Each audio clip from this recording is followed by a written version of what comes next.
Hello, ladies and gentlemen, dude and dudettes. I'm Matt Burns. And I'm Batman's. What? I'm Batman's. The Batmans.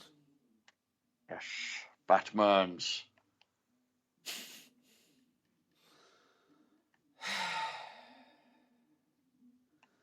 You're in one of them moods today, aren't you? What kind of mood would that be? Batman's? No, it's alright, it's alright. I was waiting for something else down, but you caught me off guard a little bit, but I was waiting for something else, that's all. Oh, no. Can't make it that easy. But just for the record, you are? Batman's.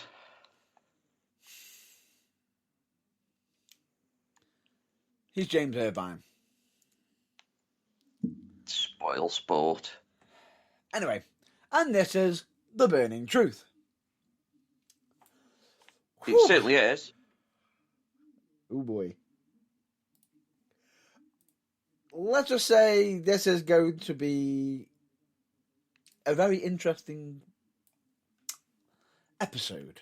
Would you say? Interesting episode. Yeah. Understatement of the century. Yeah. Probably colourful. So you might want to get something out the way very, very quickly.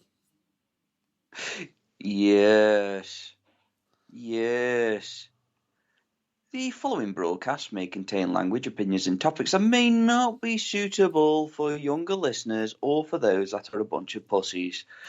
However, I do believe that the Angry Beavers are much easier on the eyes and ears. Yep!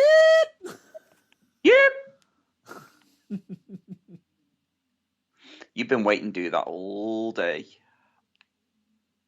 No, I haven't. Yeah, you definitely have. No, I haven't. Have. Not. Have. Not. Have to. Not. Have to. No. Good show, though. God, it takes me back. The weird thing about it is, weird how it just suddenly ended. Yeah, like most fucking favourite cartoons, though, isn't it? But it's even got a unique final episode, if I recall. Oh, yeah. Very meta. Very fourth wall breaking. That's all I'm just going to say. Anyway. Good cartoon. Definitely one that I would say definitely easy on the eyes and absolutely comical.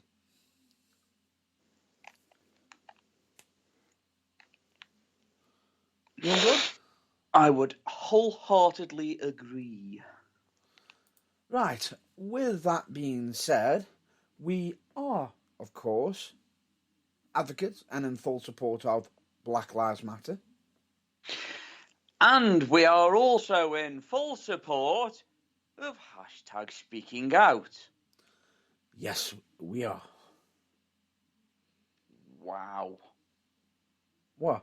Not even going to start with that. No.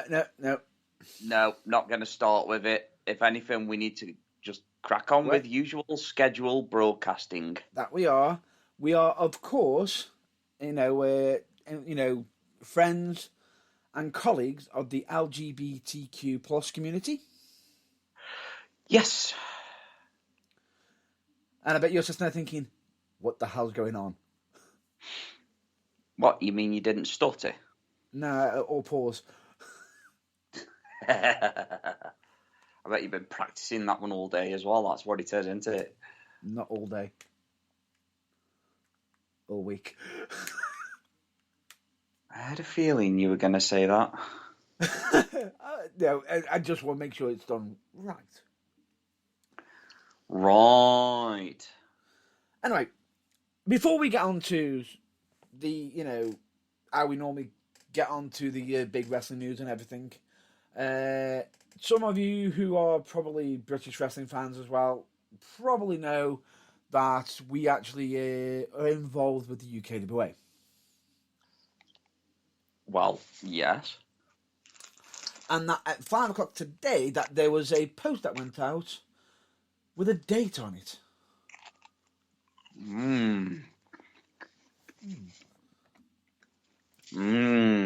Which basically said 17th of the 12th, 2021. Now, why would it say that, Batmans? I could reveal all right now, but I'd rather you didn't. no, but you heard the expression, you don't want to blow your load too quickly. Well, I wasn't going to say anything, but yes. Damn you. Not falling for it. Damn it! No. I'm not falling for it. I thought that was going to be an easy one for you. But anyway, the idea being is there will be announcements on that date. Interesting announcement. So, if you want to know what it is, sadly, you gotta wait until then. Now, shall we get back to business? Yeah. Where shall we go to first? I'm going to end the show on what I wanted to talk about, shall I say? Yes. I am not opening with that segment. So, No. let's go with our favourite segment of the day. Wait. So basically, you want your subject to be sort of like a bit of a Jerry Springer final thoughts. Well, maybe not that mild, but yeah.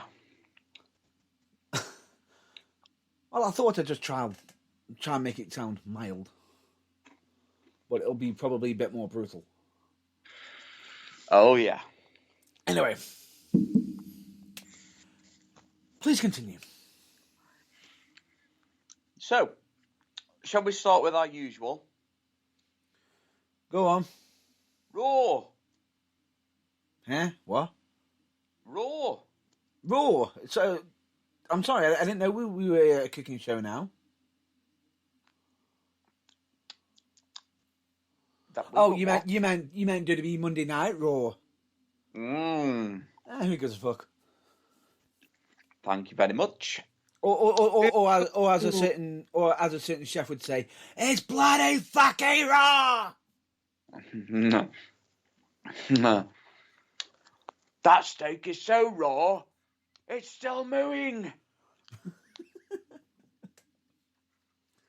And why do I get the feeling that the entire writers are pretty much just being told, put their heads between two slices of bread and be called an idiot sandwich?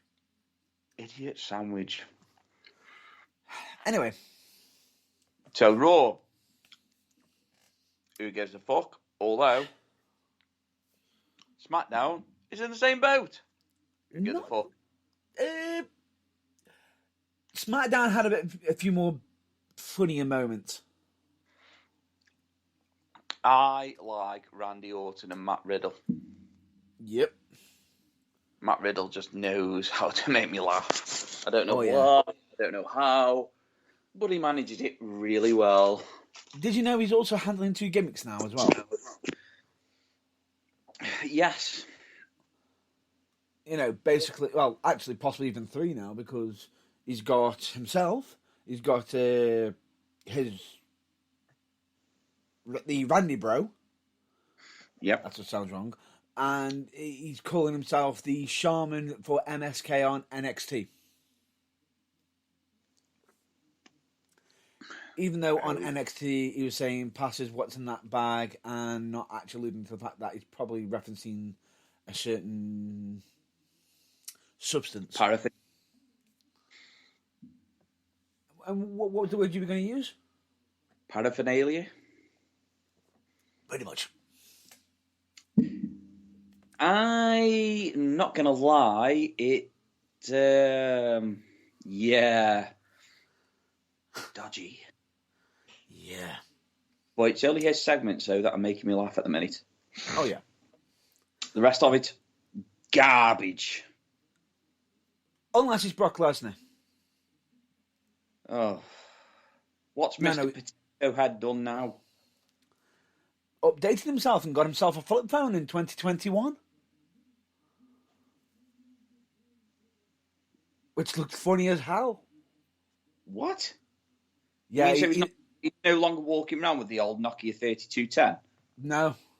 He's actually got a flip phone. And for the younger listeners, you know, ones that are actually able to listen to R-rated stuff, that actually is... What the fuck? Yeah. That's still old technology.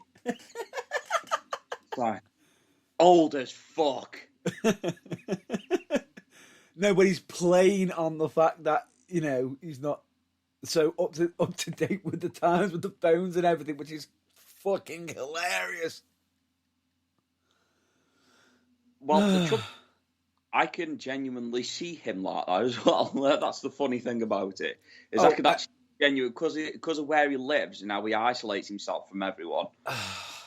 It's like I watched the whole Sami Zayn and Brock Lesnar skit.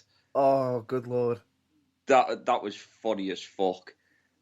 And it's like he was literally, come on, look, come back to Canada.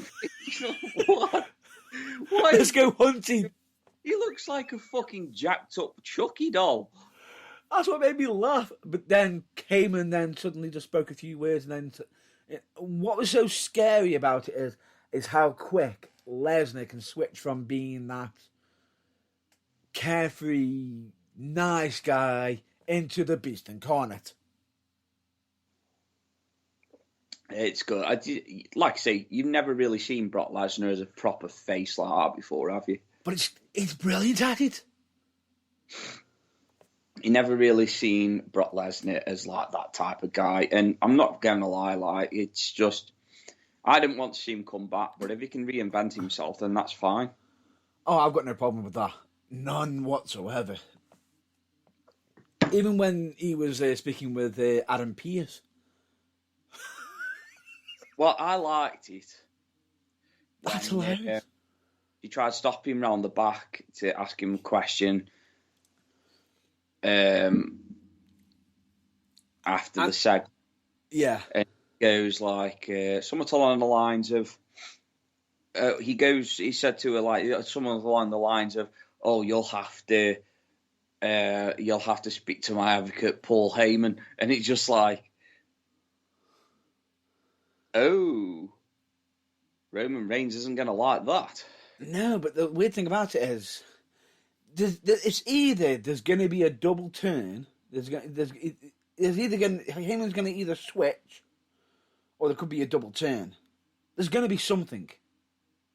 Oh, please don't tell me they're going to fucking turn Roman Reigns' face again. I mean, heel. Oh, he's face now, isn't he? Roman Reigns is a face? No. I meant Brock Lesnar is a face. What fucking planet? Yeah. I got confused then. I thought you were, because you were talking about Brock, I thought you meant Brock then for a minute. Up Rick Sanchez. Pickle dimensions. Anyway, no, Alternate they can't turn Roman face after all. They couldn't turn Roman face after all that. And if they even attempt it, fuck off. I had a good laugh. I watched Chris Jericho's interview with Danhausen. And... With Jerichohausen? Yes. It was fucking hilarious. It was hilarious because Jericho literally tears WWE apart. Oh, yeah. And it's like, Jericho, did you actually ever want to be inducted into the Hall of Fame? But then again, bear this in mind that people who've done far worse have been inducted into the Hall of Fame. Well, yes, look at Hulk Hogan. Brother. Racist brother. in the books more than once, brother. Give me a porno DVD, brother. I don't want to watch it. I want to be in it. Brother. Brother.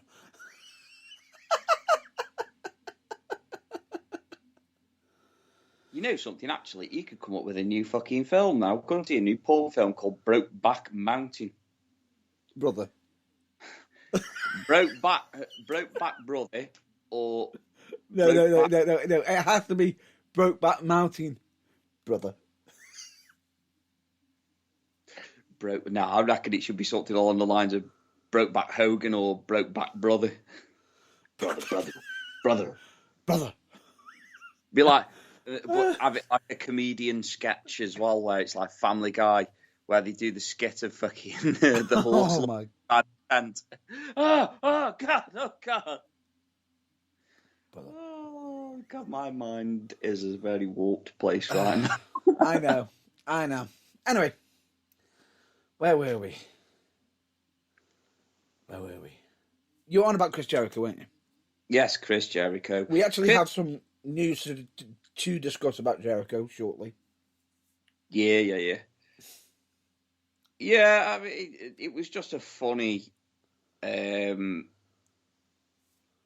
was just a funny interview, you know. I mean, I have not seen that much of Danhausen because I'd never really followed anything wrestling wise.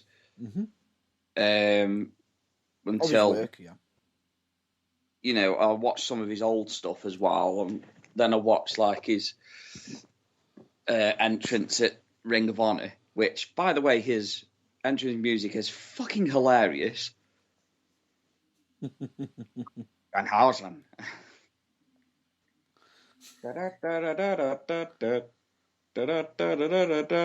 Danhausen. Fucking hilarious. Oh, I know. Because it just reminds me of Chihuahua.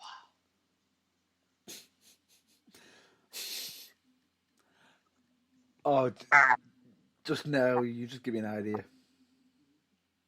Oh well, we are full of them, you know. So You just give me an absolute pelt of an idea, and I may have to either work on it myself, or I might even just have it paid for it to be done professionally. Okay. Because it'd be damn worth it just to hear the laugh off you. Oh, that's fine. That's fine. Worth every penny. Anyway. So yeah, WWE being torn down by Jericho, literally the foundations, and it's just so. It's just like very, it's indirect. Yeah. You know, so he beats around it with sarky comments, which you know it's relating to WWE, but he hasn't said it. And it was like, obviously, one of the Khans was mentioned. And it was like, oh, God, ever imagine him in charge. It'd be even worse. How could the company possibly get any worse? Like, fucking hell. It's a bit on the nose, Jericho. I think the only way you could be more on the nose is if you started screaming out, Khan! Yeah, Khan!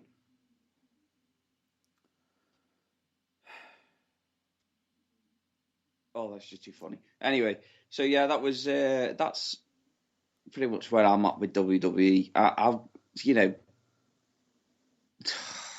NXT. I don't really watch NXT. Do you? Yeah, not lately. I mean, I like Bron Breakker. We all know Johnny Gargano. Wait, not lately. I did watch the goodbye segments of Johnny Gargano and Kyle O'Reilly. Yeah, we'll just get to that. Continue. So yeah, obviously we know that Johnny Gargano's left now. To do what we don't know. And Well, or anybody says, no, we don't know.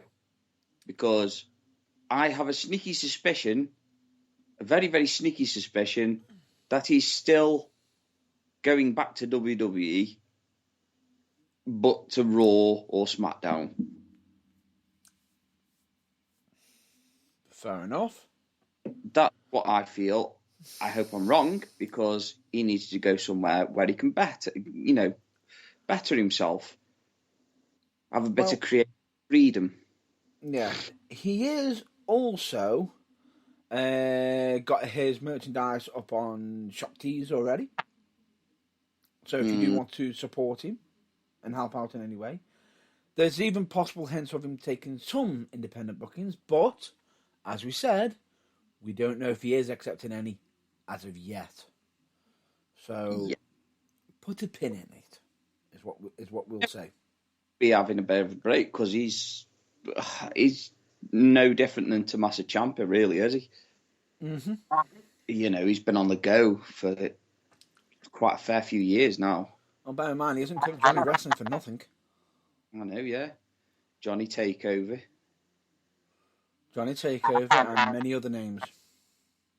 But see, the only doubt in my mind is, did he lose at the last Takeover? Yes. So, Johnny Takeover loses at Takeover because he's leaving. Well, if you remember, he also got attacked, didn't he? In the final segment as well. Yeah, I know, but that's what I mean. Like, it's leaving the door open for him, really, isn't it? I think they've left the door open because they know that. I'm pretty sure they knew if they didn't leave the door open for him, that a lot of fans would be like, right, yep, see you later, we're out, because he's that much beloved. Yeah, well, Johnny Gargano, he could do better, and it's just a shame that Ring of Honor is shutting down shop, really, isn't it? Correction, mate. Has. Because they've had their final event, haven't they? Yeah, wasn't it last night? Last night. Yeah, I caught the last 15, 20 minutes of it. Or should we say early hours this morning? Well, yeah, early hours this morning. Yep. But we'll discuss some of the pieces of that, because there's quite a bit to go through on that one. Not too much, I hope, because we have a couple of big segments coming up. Oh, no, I know, but I can pretty much burn through a lot of them quite quickly. Well, before you do, I also want to say, obviously, that Kyle O'Reilly's left now. Yep. Rumours are that he's going to AEW to join Bobby Fish and Adam Cole. But as my colleague has just stated, just remember, pinch of salt and rumour. I mean, come on, we've been hearing that Bray Wyatt's been going to AEW now for the last God knows how many months. Even though there were some light flickerings recently. Yeah, that was fucking weird. Come on, man, I want to talk about AEW now. No, not yet. No, don't you fucking dick tease me like that, you son of a bitch.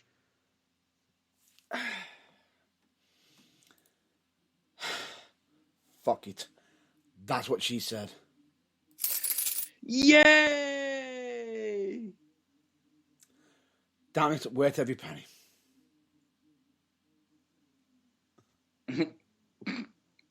Okay, I'll say it. That's what she said.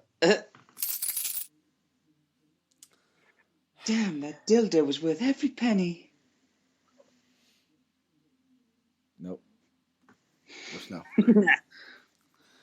No. Come on, man, spit it out for fuck's sake. Don't you say it. No.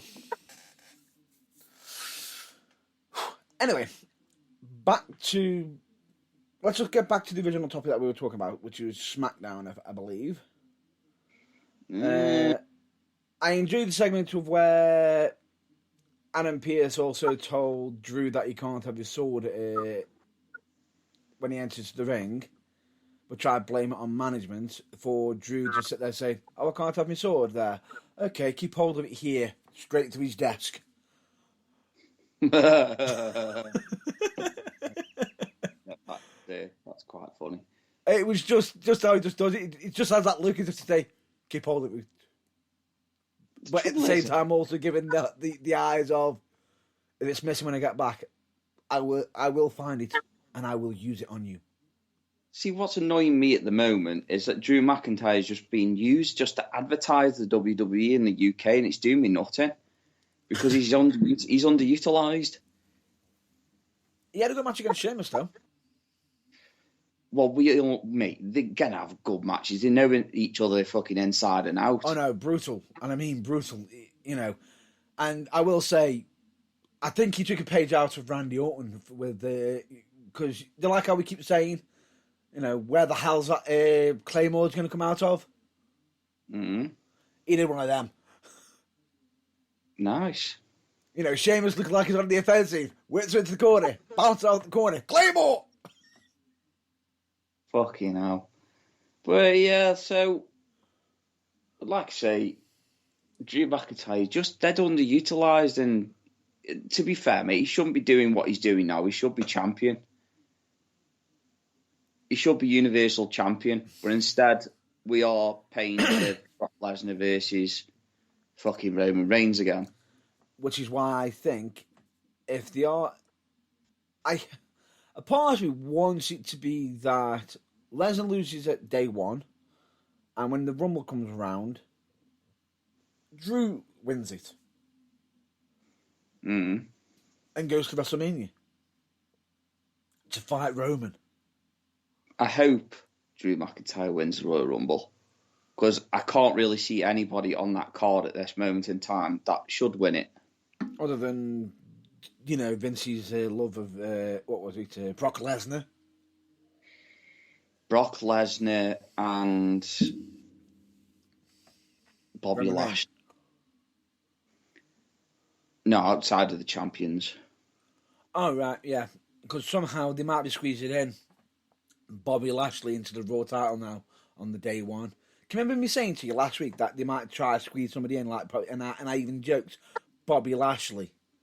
Mm-hmm. When I joke about that, I don't actually fucking throw it out there as fucking actually do it, WWE. Yeah, but I did tell you though, didn't I? That wait. Although all checks payable to the Burning Truth. I was just about to say that. It's yeah, it's a bit suspect, really, isn't it? Yeah. It is a bit suspect. I do believe that Vince McMahon sits behind his desk with his stupid little headphones and his stupid little beady eyes and his stupidly old head on a young man's body. Even though he keeps interacting with Austin Theory because he wants to be hip. Yes, just add replacement onto the end of that. Because he wants, you know, it's just, what the fuck. Anyway, let's continue. Additionally, by the way, as you mentioned, Kyle O'Reilly, Johnny Gargano, there is another person who is definitely not coming back for WWE. Another two people. One of them being Beth Phoenix. One being Beth Phoenix, and do you know who the other one is? Don't care. Kairi Sane. There you go. Speaks words. Don't care. No, she basically went home, and technically she was still under contract with WWE, but WWE was letting her go off, and she said, you know, they extended her contract because she says, well, you know, I'm not in the right frame of mind and everything, and it's gone, and it's come to near the contract date to the point where they can't even extend it again, and she's just gone, nah, I'm not renewing it because I don't want to go back.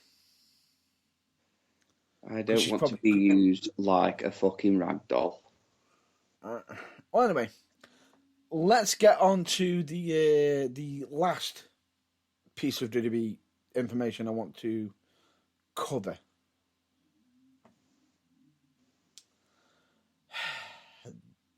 I'm expecting to rant off one of us at least. At least. Spit it out. Who's taking over after Vince leaves? We've already said it. Yeah. Khan! Fuck's sake. That's like a smack in the face to Shane McMahon, that is. And Triple H. And Stephanie. Yep. That could be a very awkward dinner. Oh, no fucking shit! Very awkward dinner. He's just there, Vince McMahon's lining up, like, I got my turkey, I'm enjoying it. Well, I was just like, you bastard. Why didn't you keep the... Triple H carving the turkey's going to be fucking mint at Christmas. Just fucking that stare. Stares whilst he's stabbing the turkey, staring at Vince. But also making sure he's healthy. He's in good condition. I am the game. And I should be taking over. I'm not going to be the same. Why have you taken over my NXT?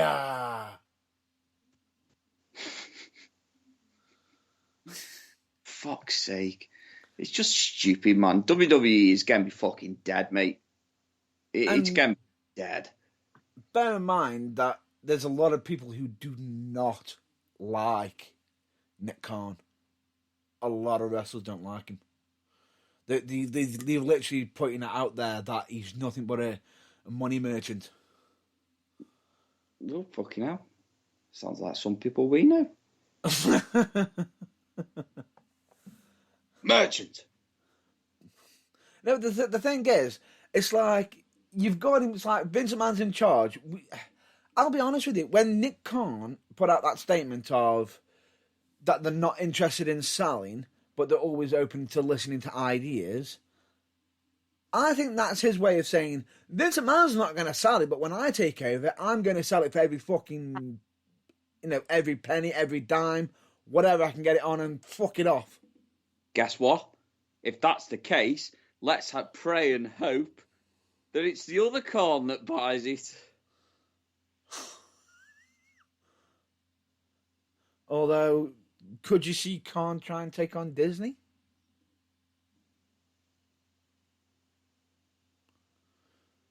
Because I can guarantee it'll be most likely Disney who's going to be trying to buy WWE because they want to own fucking everything. Well, then it's going to be doomed from the get-go then, because Disney hasn't exactly got a great track record with its handling its own employees. I have no idea what you're on about. Oh! I'm the mask of an evil corporation. Ha-ha! Although it just reminds me of certain episodes of South Park. Oh. Yeah. The brutality. Oh. But yeah, we're not going to say our thoughts on that unless it actually happens, and then, good God, we'll be so happy that there is other companies that we can literally check out on, which have been more entertaining lately as well. Let's just put it this way: Disney will be worse than Beer Gok. Yeah, they would, especially with even though they've got the right to censor on, as the CEO probably. But the difference is with Disney, it would just be that cut. Oh, it's got to look pure. Oh, Disney will go through the whole history and go, Triple H's eyebrow looks like a Brazilian wax there. Cut it out. Either that or The back of The Rock's head looks like a vagina. Cut that out. He can't be called The Rock. The game's screwed up face looks like a pit bull's anus. Cut that out. Either that or blur it.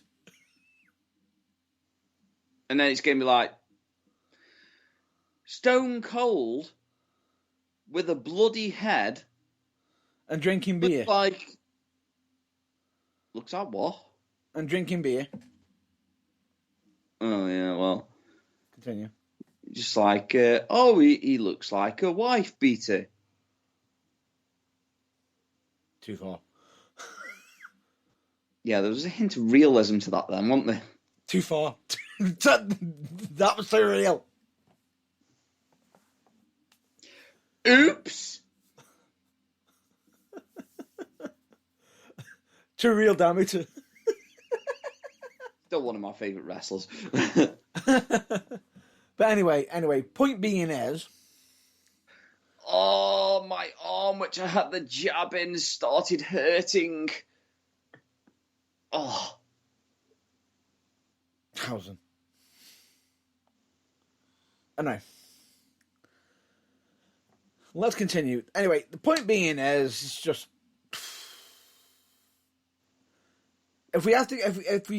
I guarantee you, if it goes there, I can guarantee you the shift of wrestling will just shift. Well, it's already started. Wait. If it hasn't already. It's already begun. It started in 2019. Right. With Judas in my mind.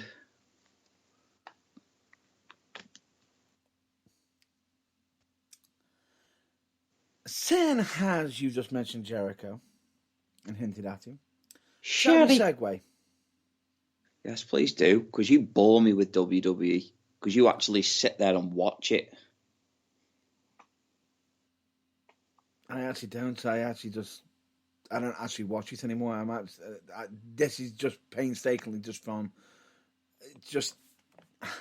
I don't watch all of it. It's just fast forward, play. Peak. No. Fast forward, peak. Fast forward, peak. Just no good. No.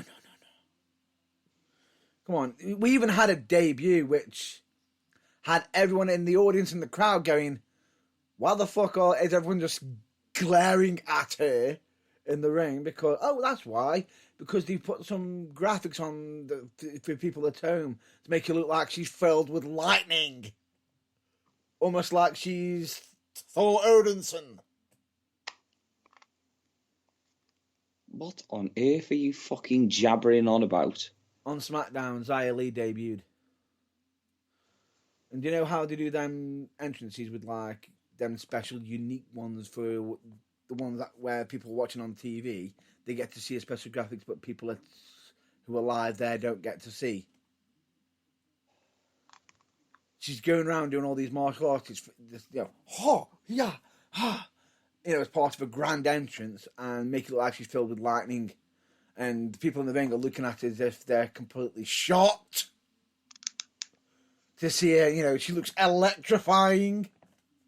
And they're kind of like, why the fuck are they just standing there looking like they're gawping, like jaws out the mouth as if to say, why do they look shocked?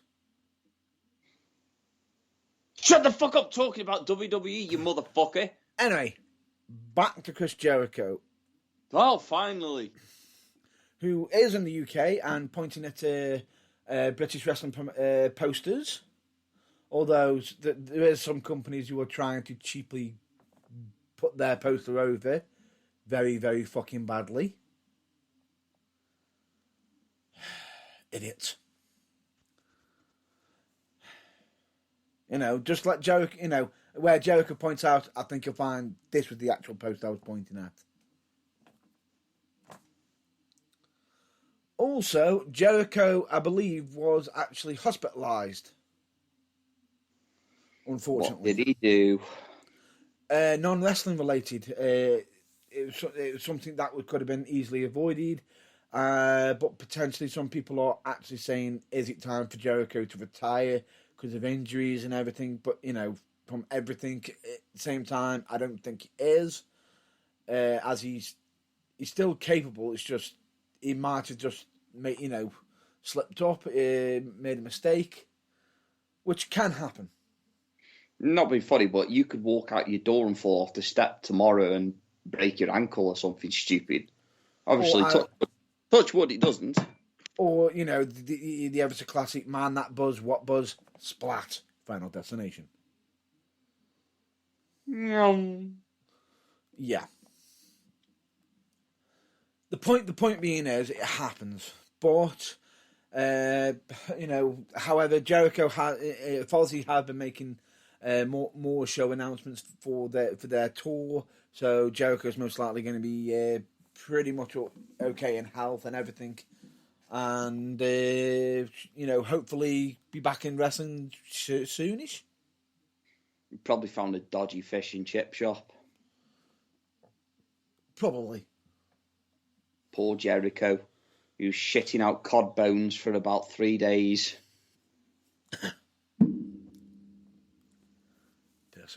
Anyway. You stupid asses! I thought you said these were boneless.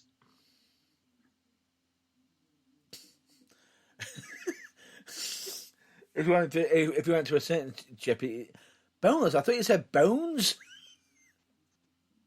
Anyway, I thought you said boned. Fish on the bone.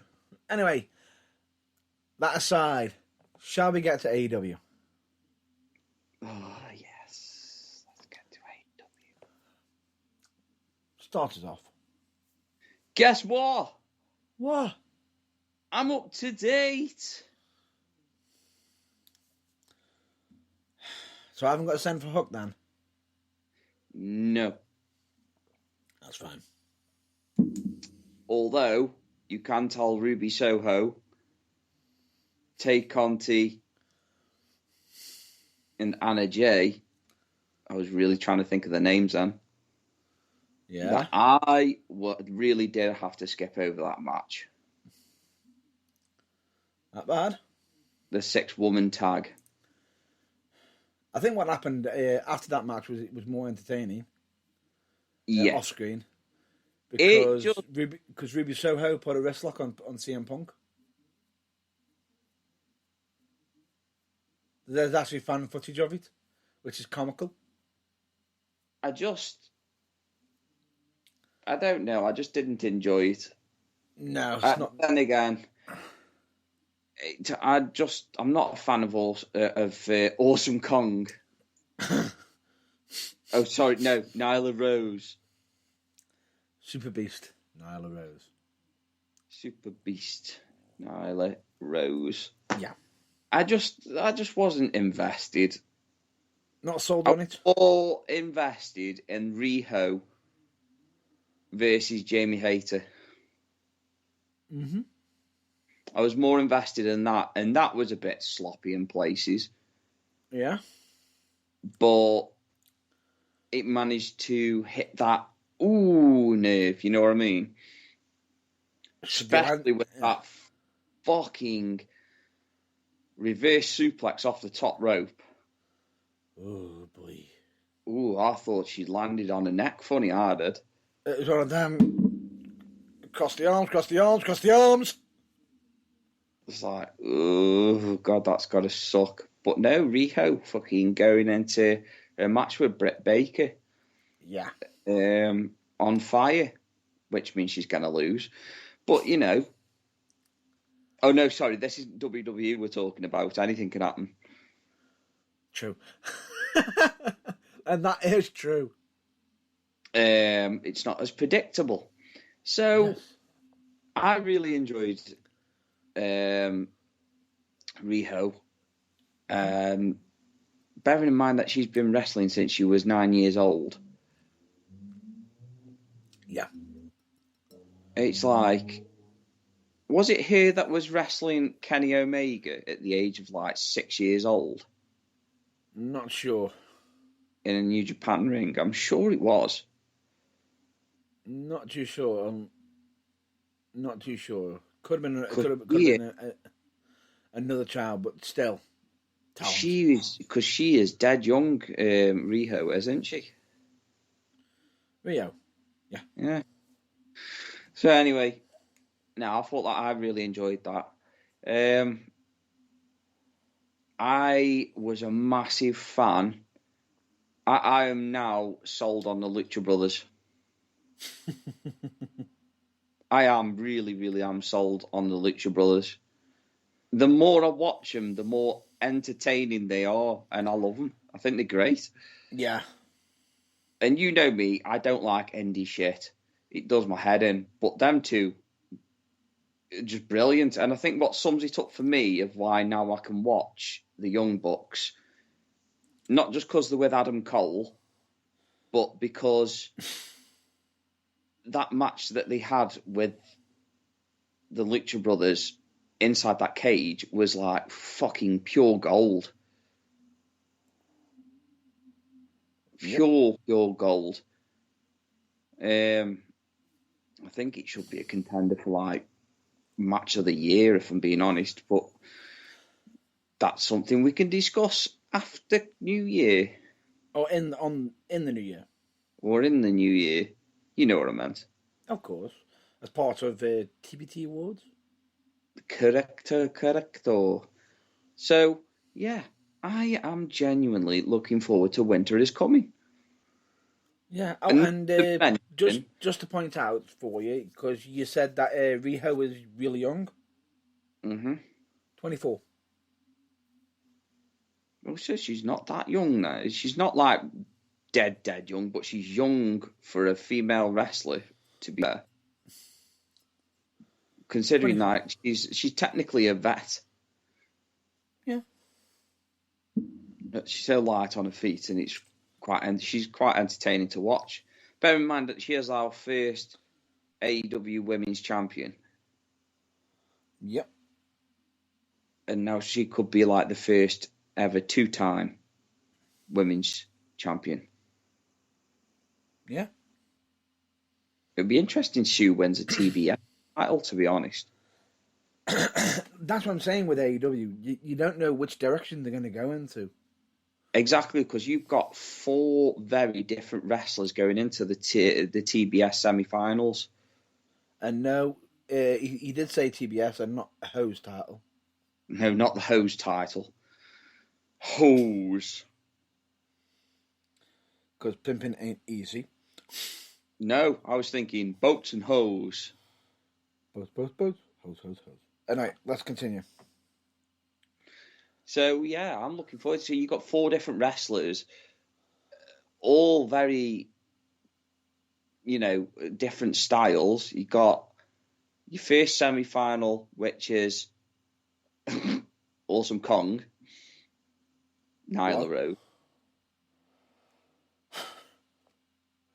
Nyla Rose, you know what I'm on about. Yeah. I'm sorry, but she looks just like Awesome Kong. Just a bit thinner and a bit shorter. You can't deny that. I'm not denying anything. And then you've got... Yeah. Oh, fucking hellfire. Why does it always go out of my head at the most fucking inopportune moments? Ruby Soho.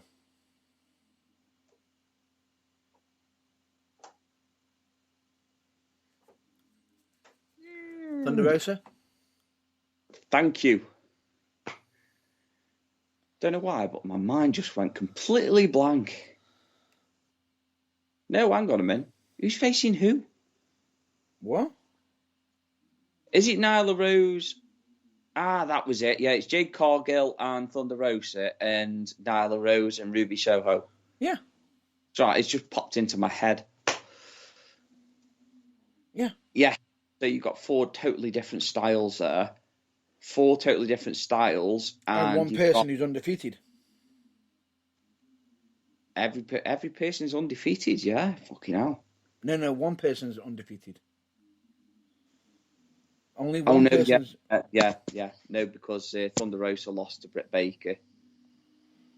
No, Nyla Rose. Ruby Soho, she lost to Britt Baker, and Nyla Rose, she's lost to practically everyone in the locker room. Even though she is a former champion as well. Mm-hmm. But still, interesting. But still, it's going to be interesting. Me personally, if I was going to put the belt on anybody, like from my point of view, for me to pick out a winner right now would be Thunder Rosa. No. Yes. No. I say no, and there's a good reason why. No.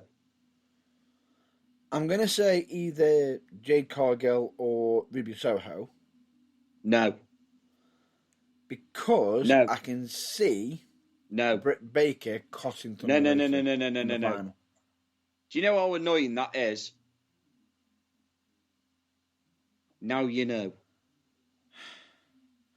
I can see Thunder Rosa going for the main women's championship and taking it. Not quite yet. No, I don't think so. I'd love to see that, but considering that she's already lost to Britt Baker. She learned from her mistakes? Yeah, but it's that whole... It's taken nearly over a year for her to get a rematch against Britt Baker. I know. So, but put it into perspective, I think one thing that really has annoyed me is that Cody Rhodes has just waltzed straight back into the TNT title front, but I'll talk about that in a minute. Not a heel. But yeah. So, my face, heel, face. Which tunnel do I go down? No, it's this one. Did you like how I just said that then? No. What I want you to do is shut the fuck up and let me carry on. Go on then. So yes, like as I was saying, Riho, it took her ages to get a rematch against Britt Baker, and that's the thing I like about AEW is that there's no rematch clauses. Once you've lost your title, you move on. You have to move on. Like Miro had to move on. Yep. And me personally, I think after Bryan Danielson, I think he should win the main belt. But yeah. Getting ahead of myself there. So anyway, like I say, TBS Championship, I think they should put it on Thunder Rosa, and then say a couple of months down the line, Britt Baker, who should still be women's champion by then, let's face it.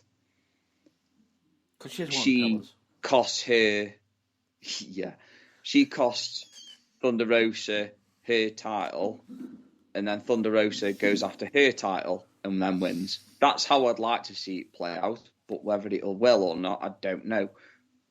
But that's what I like about AEW. Nobody knows. Jade Cargill. Nobody knows.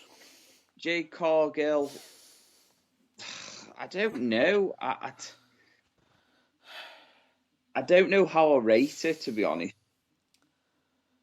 Where would you place her? Would you place her up there for a title shot yet, or do you reckon she needs more work?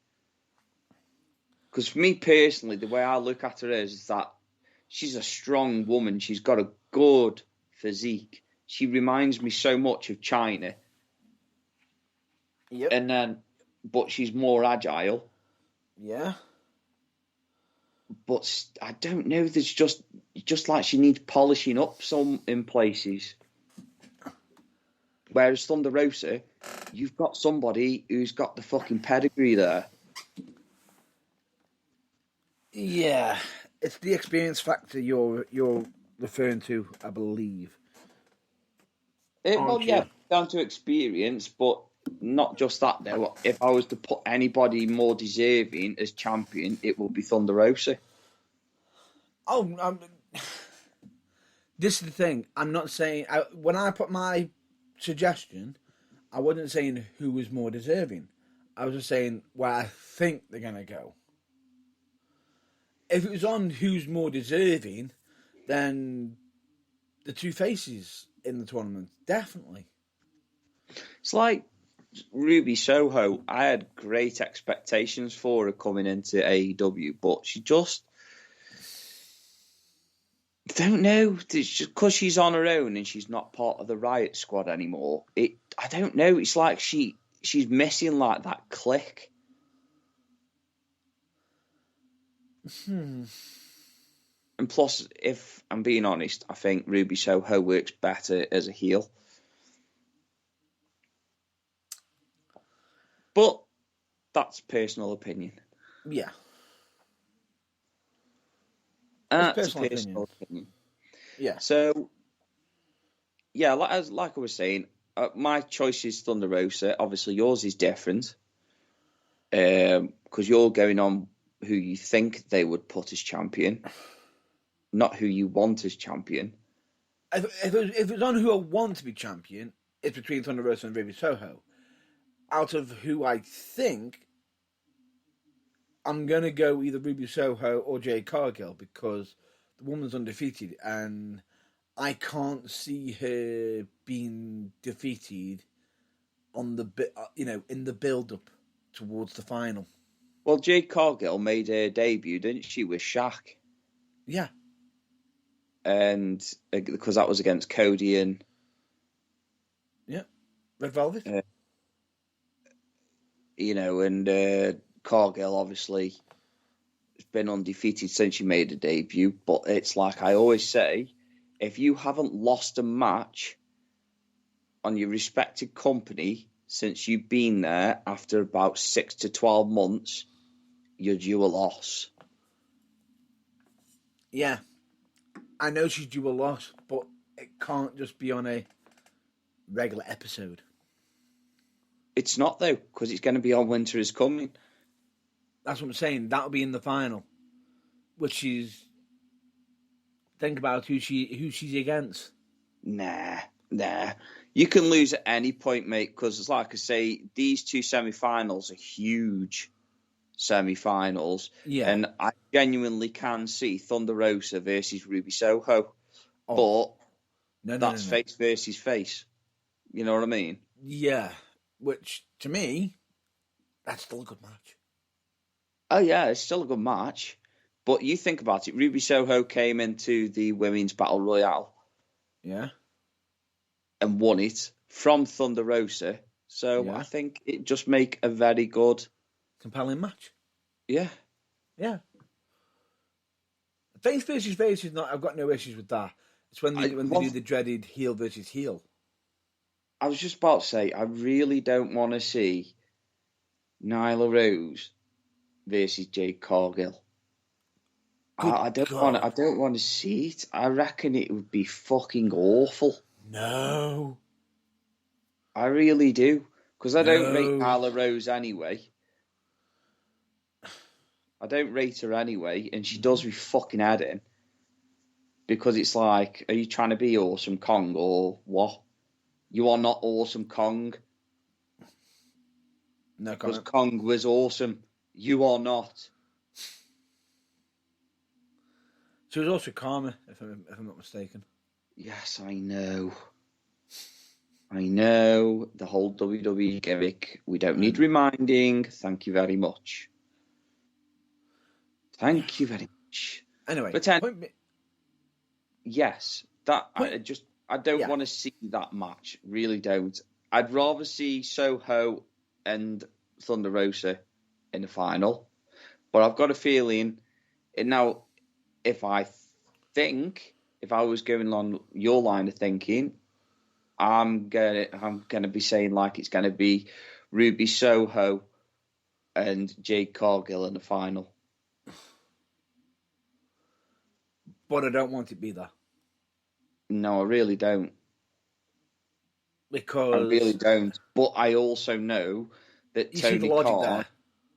I also know that Tony Khan really, really likes Ruby Soho. Yeah. And so does Taz. Because, you know, he always fucking sings a song on Rampage. And all you got is Taz in the back going, you're just like, will you shut the fuck up, you stupid, short, bald-headed fucking Looney Tune? Why do you think he's on bloody Botchamania with his own segment? Oh, mate, it's terrible. Don't get me wrong, Taz can talk on the mic and he can really fucking, you know, really give a brutal fucking promo, but when it comes to commentary and he's sitting there going, it just like, fucking shut up. It's worse than that prick at fucking What Culture. Oh, fuck off. Jesus fucking Christ. It could be worse. He could be saying some of the, you know, the anecdotes and sayings completely butchered, and Excalibur's correcting him. Oh, well, yeah, there is that too. Excalibur's fucking... I mean, don't get me wrong, I like it on Rampage when you've got Jericho, Ricky Starks, Taz. It just reminds me... Jericho makes me laugh every time he's on commentary on Rampage. Just before, was it with 2.0? Oh, yeah. When he saved Eddie Kingston. Yeah, 2.0. And it's like he kept taking the piss out of one of the heads. Yeah. Look at his head. It's giant. It's a big cube. It's a cube. It's nothing but a cube. Look at that square head. He's a fucking Al Jericho. All that reminded me of was, look at the size of that boy's head. And then you've always got him and Ricky Starks having like back and forth. And it's like Jericho's like, shut up, you little kid. And oh, God. So I'm assuming that let's move on from the TBS Championship. So, you know, let's go on to different stuff. Yeah. Because there's so much to talk about in AEW right now. Yep. Continue. You've got the whole Team Taz. It did involve Dante Martin. Yes. He literally signed on the dotted line for Team Taz. Yep. So that means he's under contract with Team Taz. Yep. Obviously, he's had like these segments with Leo Rush and going backwards and forwards. Yeah. Like, you know, Dante, you don't need him, blah, blah, blah. Really laying it on thick. And I've said from the first time I saw them, Dante Martin sign on that paperwork, I was like, something's not right here. Something's just odd. It was too sudden. And then it just confirmed it. Yeah. It was all off. Dante Martin was playing him all along, playing Team Taz all along, just to get to Ricky Starks, just so he could win the, joint win, the Battle Royale. Yeah. For the £50,000 fucking diamond ring. Yep. Or $50,000 diamond ring. Yeah. And I reckon he's trying to do it so him and Leo Rush can enter into Team Taz, because it's like Taz keeps saying, he's under contract with Team Taz. He's under contract with Team Taz. Oh, so I reckon they're going to be kicking Ricky Starks out of Team Taz. I reckon that's their goal. Their end game is to beat Ricky Starks for the FTW Championship. Good theory. That's my theory. But we don't know if Dante Martin is still in collaboration with Leo Rush. Or But if he's or if he's still with Team Taz, he's just saying, I think he can get someone better than him. Yeah, because he changed the colour of his gear to black and orange, which is the colours of Team Taz. And It's also like... the colours of the FTW Championship. Now, what a decent...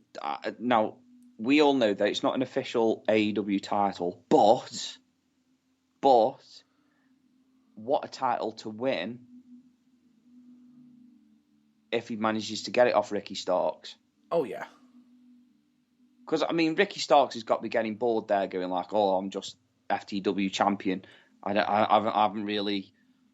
I'm not wrestling much. I'm talking more. I'm not wrestling much. I'm talking more than I'm doing anything. And the first match I've had in weeks, I get eliminated by my own teammate.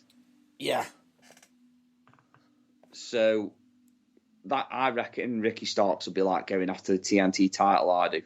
Yeah, and I reckon that's what's going to happen. But then again, you know, on Rampage, Team Taz have also gained an additional member. Yes. So now, obviously, Dante Martin did that on the Wednesday. On the Friday Rampage, Hook showed. If anything, if I was AEW, I wouldn't have even teased that, because obviously they teased that it was going to be him. Everyone knew it was going to be him. I reckon what they should have done is just been like, you know, Taz, I've got a surprise for you. The newest member of Team Taz, I'll give you Hook. You know what I mean? So they could have handled that a little bit better. Had a bit of mystery to it. Like we always love that. Yeah. We always used to love it back in the day when there's that bit of mystery. Yeah. So yeah, that would have been nice. But damn, that boy can wrestle. Yeah. And he's very, very smooth, very slick. And for a young age. Very young age. By the way, this might shock you. More views for his debut than there was from Bron Breakker's debut. Well, yeah. But that's the thing, though. AEW, Dynamite and Rampage have got more viewers than NXT. Because, you know, AEW, Dynamite and Rampage are averaging about 1 million views. Yeah, and you know, in AEW actually know how to market their, you know, all their shows instead of just relying on one or two of them. Yes, exactly. And funnily enough, it was during the Battle Royale, wasn't it, that the lights flickered?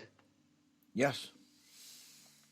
So that's another nice little segue there, that is, isn't it? Yeah. Who made the lights flicker? Was it a teaser? Was it a technical issue? We don't know.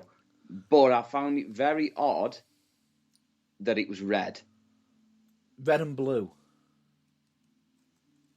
Now, we've got Winter is coming on Wednesday, so that would explain the blue. But the red, could that mean what we all think it means?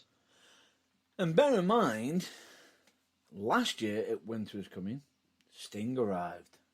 Sting made his debut, and it's been 12 months since he's made his debut, which, FTR, by the way, fuck you.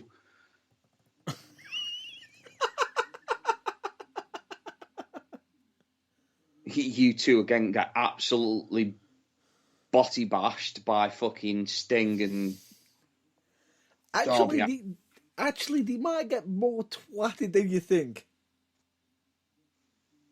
Put more on that in a minute. Yes. Where was I now? Oh, yeah, debuts. So I've just got that feeling. Yeah. I got that feeling, matey.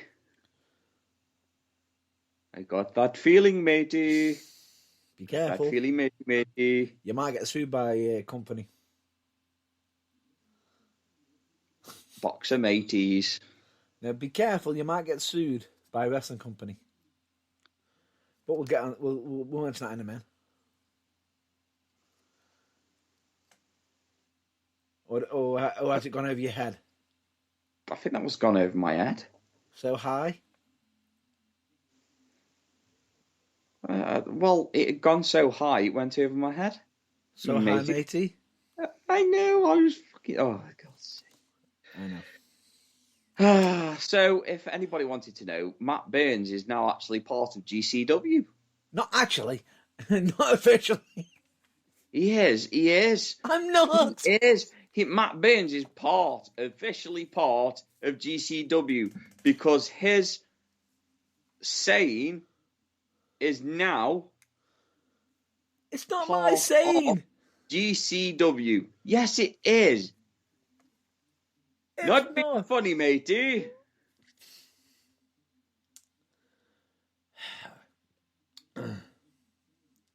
Not being funny, matey. No, matey. Anyway, back to AEW. Yeah, so we've just talked about the lights flickering. Do we reckon it could be Bray Wyatt or Wyndham? Or any other surprises that could actually involve a company that closed its doors? Now, that wouldn't surprise me, but in all fairness... Because Tony Khan was there helping out. Yeah, he was helping out, and that was the brilliant thing about that, to be fair. Yeah. We all know it can't be Danhausen because he's still suffering with broken leg syndrome. So it'd be a while before he turns up. I don't think he'll be turning up at AEW until like mid next year. Yep. Which I'm fine with that, because let's face facts. The roster is huge at AEW. It's already massive as it is, but the way I see it is their developmental, which is Dark, and what was the other Elevation? one? Elevation. I've also got another theory for the ROH topic, but more on that later.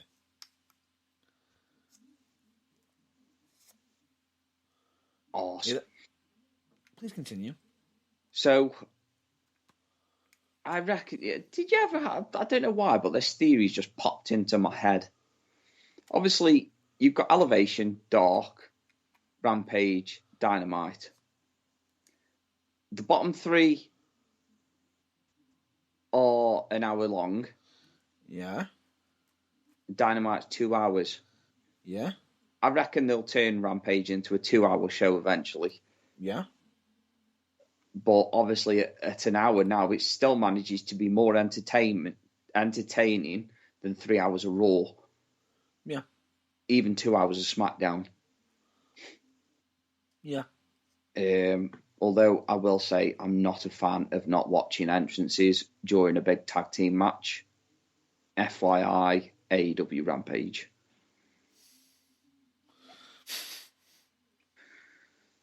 I'm not a fan of it.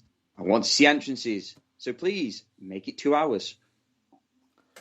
We want to see an entrance. I want to see an entrance. Lucha Brothers. Unless it's a jobber. Yeah. Unless it's a jobber.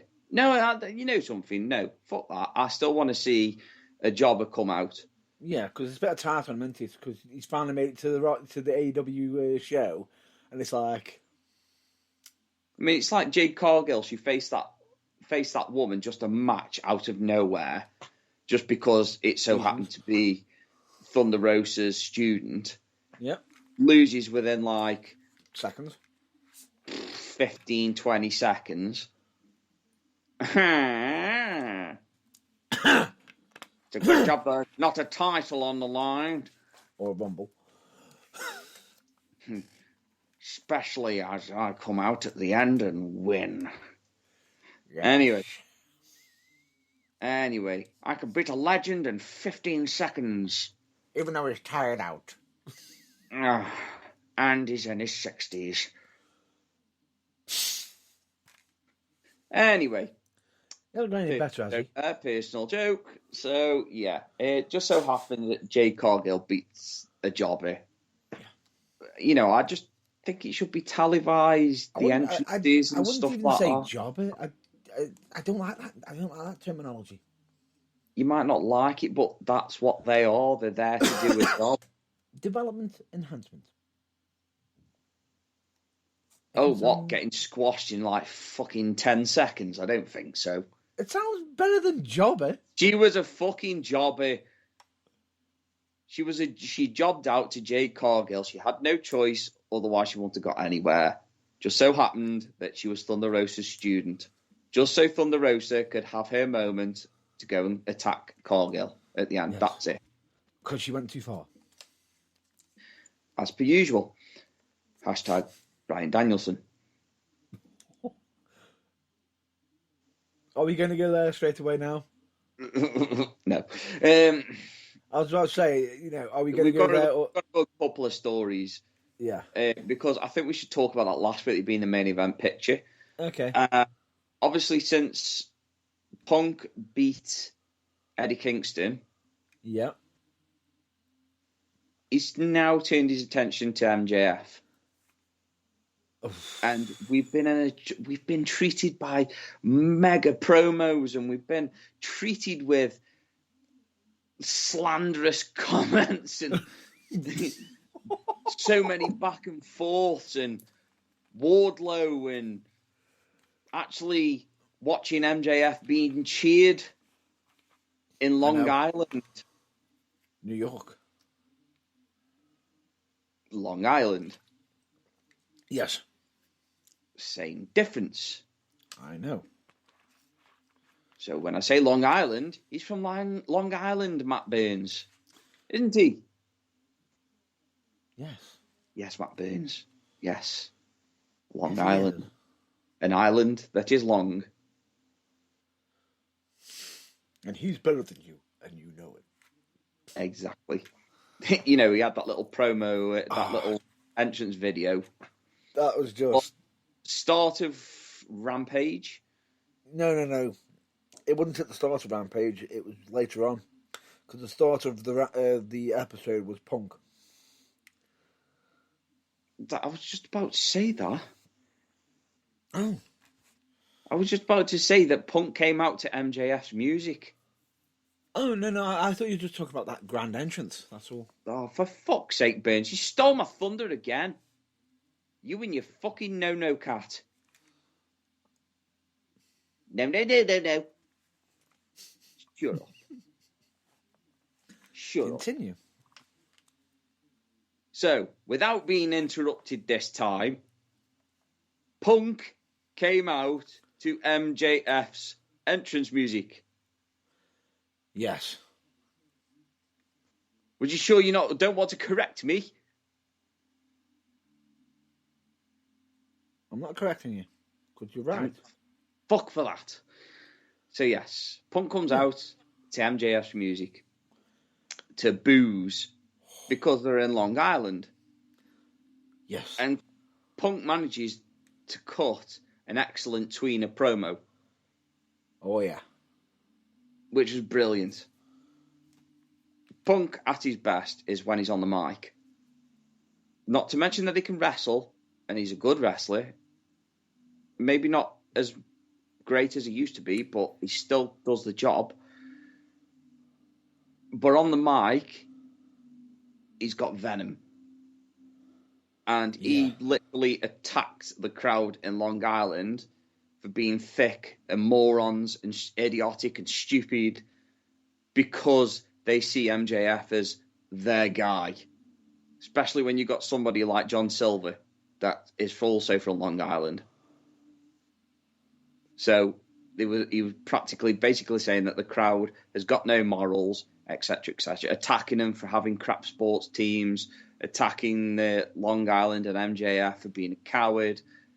He's called him out loads of times. He runs away. What was it? He said, tucks his shirt in and runs away. Which is the MJF character, which is brilliant. Can I see him winning that ring again for the second time? Yeah, I can. Second time. Is it second or third? It'd be third. It'd be a third. He's only won it 2 years in a row. Shit. I didn't know they did it in 2019. Yeah. Shit. I thought they only brought it out last year. But anyway, I think it just reminds me of a cool segment with DDP, that does, actually. Because it was DDP who brought it down. No, that's what I'm saying. Yeah. For God's sake. Are you in one of them annoying, irritating moods today? Nope. Is your bum a bit leaky? Nope. Or plug it up because you're full of shit? Coming from the guy who's normally spewing shit. Shut up. Anyway. I'm being extra mean this week because I can. I did love the fact that Punk had also entered with a certain T-shirt as well. Yes. Now, this is what Matt Burns was referring to earlier, and giving you spoilers before we can give you the spoilers. And that's, he had the T-shirt on of the 4 pillars. But only one was missing. Or one was changed. Oh, wait. It wasn't missing. They just miraculously changed sex. From male to female. So then you had the 4 pillars. You had Darby Allin. Yep. Jungle Boy. Yep. Shit, who was the third one?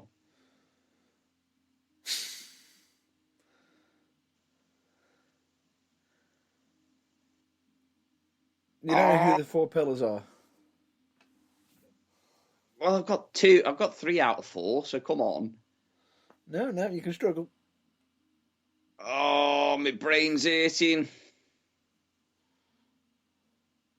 Anyway, I'll just have to skip over it because he's not going to tell me. He's just going to be a dick. Because he's in a funny mood today. Guevara. Fucking Sammy Guevara, you bastard. That's another guy I want to talk about in a minute, actually. Yeah. We've got to cover it. We have to because, wow. Anyway, so there's your 4 pillars. Yeah. But only the 4th pillar, who is meant to be MJF, is now Britt Baker. Yeah. Which is fucking hilarious and genius at the same time. Oh, yeah. And obviously, with all the comments of like he's trying to get in Britt Baker's knickers and all that lot, he's trying to squash that. He did squash that. Yep. Because he's managed to get a good rise out of MJF with the whole needle dick chant. Which, by the way, needle dick. Your name's Needle Dick. Even though Bully Ray hates that. I can give a flying fuck what he hates. He tried to claim it's very male, it's male masculinity. How dare he do that? It's like, he's cutting a promo. I was just about to say... And bear this in mind, he's saying this about Punk, who, if I'm not mistaken, when he was a heel in WWE, did I not... And correct me if I'm wrong, did he not turn around to a fan and say, you have a vagina? He's done that loads of times. He's always questioned people's manhood. That's what I mean. It's Punk. Bully Ray, you are just as bad with what you've said in the past. So wind your neck in, mate. Nobody gives a shit. Or don't you remember the ECW days? If he doesn't remember them, mate, then he needs his fucking head checking. Well, that's probably why you can't remember him.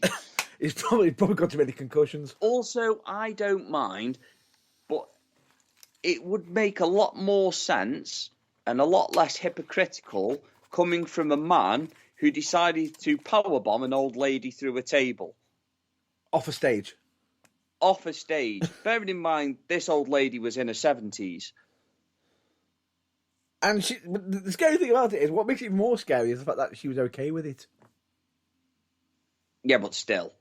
Oh yeah. From a fan's perspective. Oh yeah.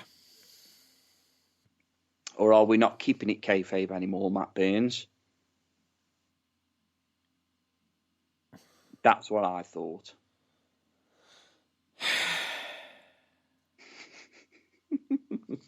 No, she was up for fighting. Anyway, so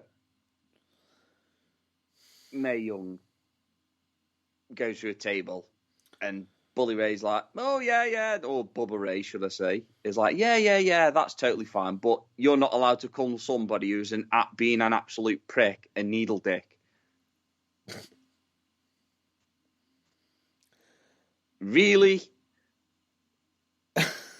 But, you know, I'm not being funny, like, well, if Bubba Ray lived in the UK, you'd probably be an advocate for fucking Stella Artois. Fucking hell. I know I'm coming out with some right zingers today. Fucking hell. I'm just getting ready to grab, to grab my phone right now and just wonder if we need a solicitor. No, because at the beginning there is a disclaimer, so long as it's not too fucking slanderous or libelous. True, but it's still... I'm still wanting to be covered. Matt Burns, it is a joke, not a dick. Don't take it so hard. And that's what she said. Why is she giving you some dick as well? No, she's giving it you. Oh, God. Look, if I wanted you to come back, I'd scrape it off your mum's teeth. Oh, you have got the laugh of Jimmy Carr. You're welcome. Oh, brilliant. It's all about execution. Of course. But yeah, so anyway, like we were saying, I don't particularly see the issue with it. I think, if anything, Bully Ray has just got his knickers in a twist. And yes, guess what? I just said knickers in a twist. You know why? Because men are allowed to wear knickers too. Don't judge me.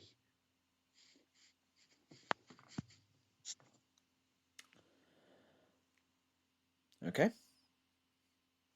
Did that leave you with loads of question marks over your head? Or are you picturing me in a very nice pink lacy thong? No, I was thinking more of the lady on the garments with the Hello Kitty on your rear. Yeah. Then Hello Kitty. You're welcome for that visual.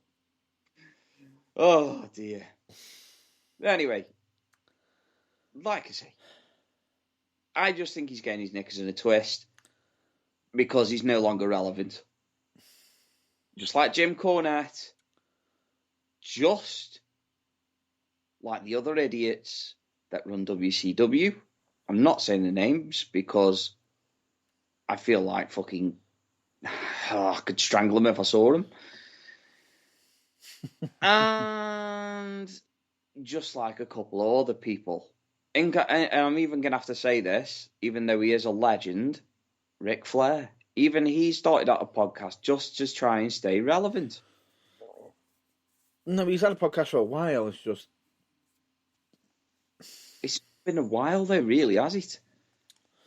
Yeah. Wasn't it one of them that was a start-stop thing? Yeah, but then again, he probably got told that if he continued any money from there, he'd have to take commission off it. But we won't touch that subject because we'll be here all day. Yeah, let's not touch that subject like he did the airplane. No. I said aeroplane. But still, let's not go there.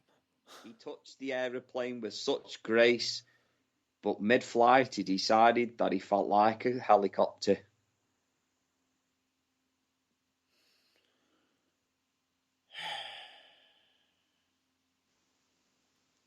He tried to fly with his genitals.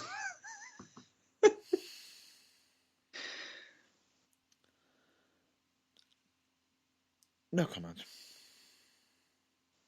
Just no comment.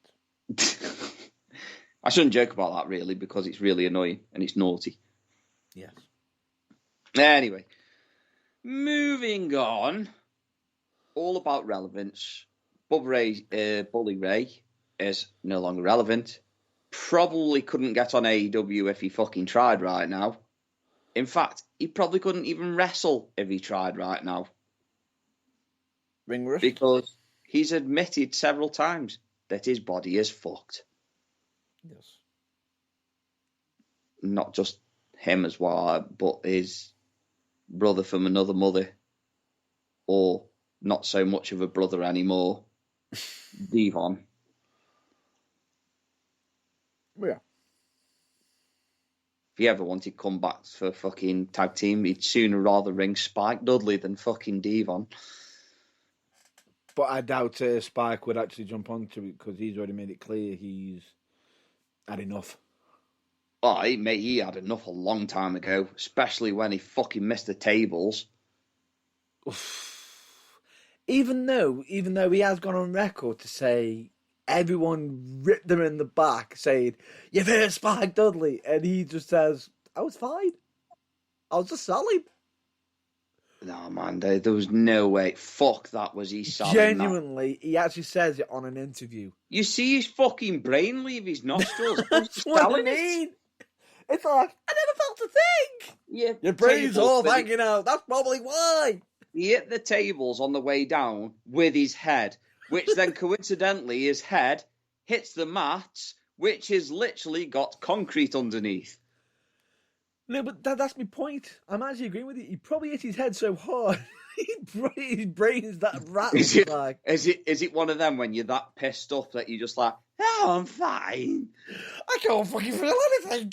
I don't feel I'm fine. Then why have you got that gash on your forehead? I just where I put my wallet. It's a pocket for me phone. That's what I mean. It's like, what the fuck? Jesus Christ. Oh, nutty. No, but anyway. Yeah. Speaking of tables and chairs and chains, I actually caught up with the Cody Rhodes situation. And fire. So he comes out and straight away you can see that he has got fire protection all over his back. All over his back. Yeah. So straight away, without even knowing the spot, I knew there was going to be a table spot. Yeah. And I knew something was amiss because I've seen it before when they've had like that fire protection stuff on the back. Yeah. And I just knew that it would be a fire spot through, a fire spot. I didn't realise it was going to be through a table because I thought the tables were done with when he got put through the first one. Yeah. With a hip toss. But damn him, and Andrade can go. Yeah. Irrespective of what anybody thinks of Cody Rhodes, they want him to turn heel. And I know why they want him to turn heel, because he's at his best when he's working heel. Yep. And he is thoroughly entertaining. I mean, look at Dashing Cody Rhodes. Or undashing Cody Rhodes. Yeah. And then you've got part of the legacy. Yeah. Fucking Cody Rhodes is a chameleon. He's brilliant. I just don't like this whole Patriot thing that he's got going on at the minute. I wasn't a fan with it when he started with that gimmick, dyeing his hair white, etc., etc. He looked better with dark hair. But obviously that just differentiates between both his gimmicks. He's got dark hair when he's heel, light hair when he's face. Have you not noticed that? Am I the one that noticed that? Wrong. Actually, Did he have dark hair when he was face, or light hair when he he was had fucking? dark hair when he had dark hair when he was face when he debuted. He has also been a heel with blonde hair when he was in ROH. When he turned the World Championship into a ring. But don't forget, I never really watched ROH. That's why I cut you some slack. I'm surprised you didn't bring out the no. No need for it. You just did it. No. I said there's no need for it. You still said the word no. Repeating. That word haunts me. Not necessary. Anyway, we need to move on quickly because obviously we've got a massive topic coming up in a bit. Yeah. Anyway. And obviously we've been rambling on for like an hour and a half about this. Can I just continue on? So basically, you got to see the Brandy's eyes when she set the table on fire, and her father going through the table and everything. She had that pure enjoyment of the look of it's on fire. I know, yeah. What was that all about? It was like, oh, baby, I know what we're doing tonight. Let's set the bed on fire. It's like, ooh, let's roll around in gasoline and chuck ourselves a match. Let's have sex on top of the stove whilst it's switched on. Whilst we're covered in gasoline. Cody Rhodes, you're so hot. What the fuck? Yeah. Well, fucking Andrade didn't think he was that hot because he was trying to put him out. You get what I meant now, don't you, when I said that last week? Yeah, well, flailing. Oh, mate, to be honest, Andrade did really well there. He protected his fucking his opponent from getting seriously injured. Don't get me wrong. Obviously, Andrade's chest was on fire, and Cody's shoulder. Once he put his own out. What even worse is, you see him, they'll pin him. The referee's counting while he's still on fucking fire. I know, but this is what I love about Cody Rhodes and AEW is that they get on with it. Yeah, they do. They get on with it. Now, so it could have been Jesus. Yeah, that's what I'm saying. It's like, damn, that could be a serious injury, but nope. They sorted it done. Exactly.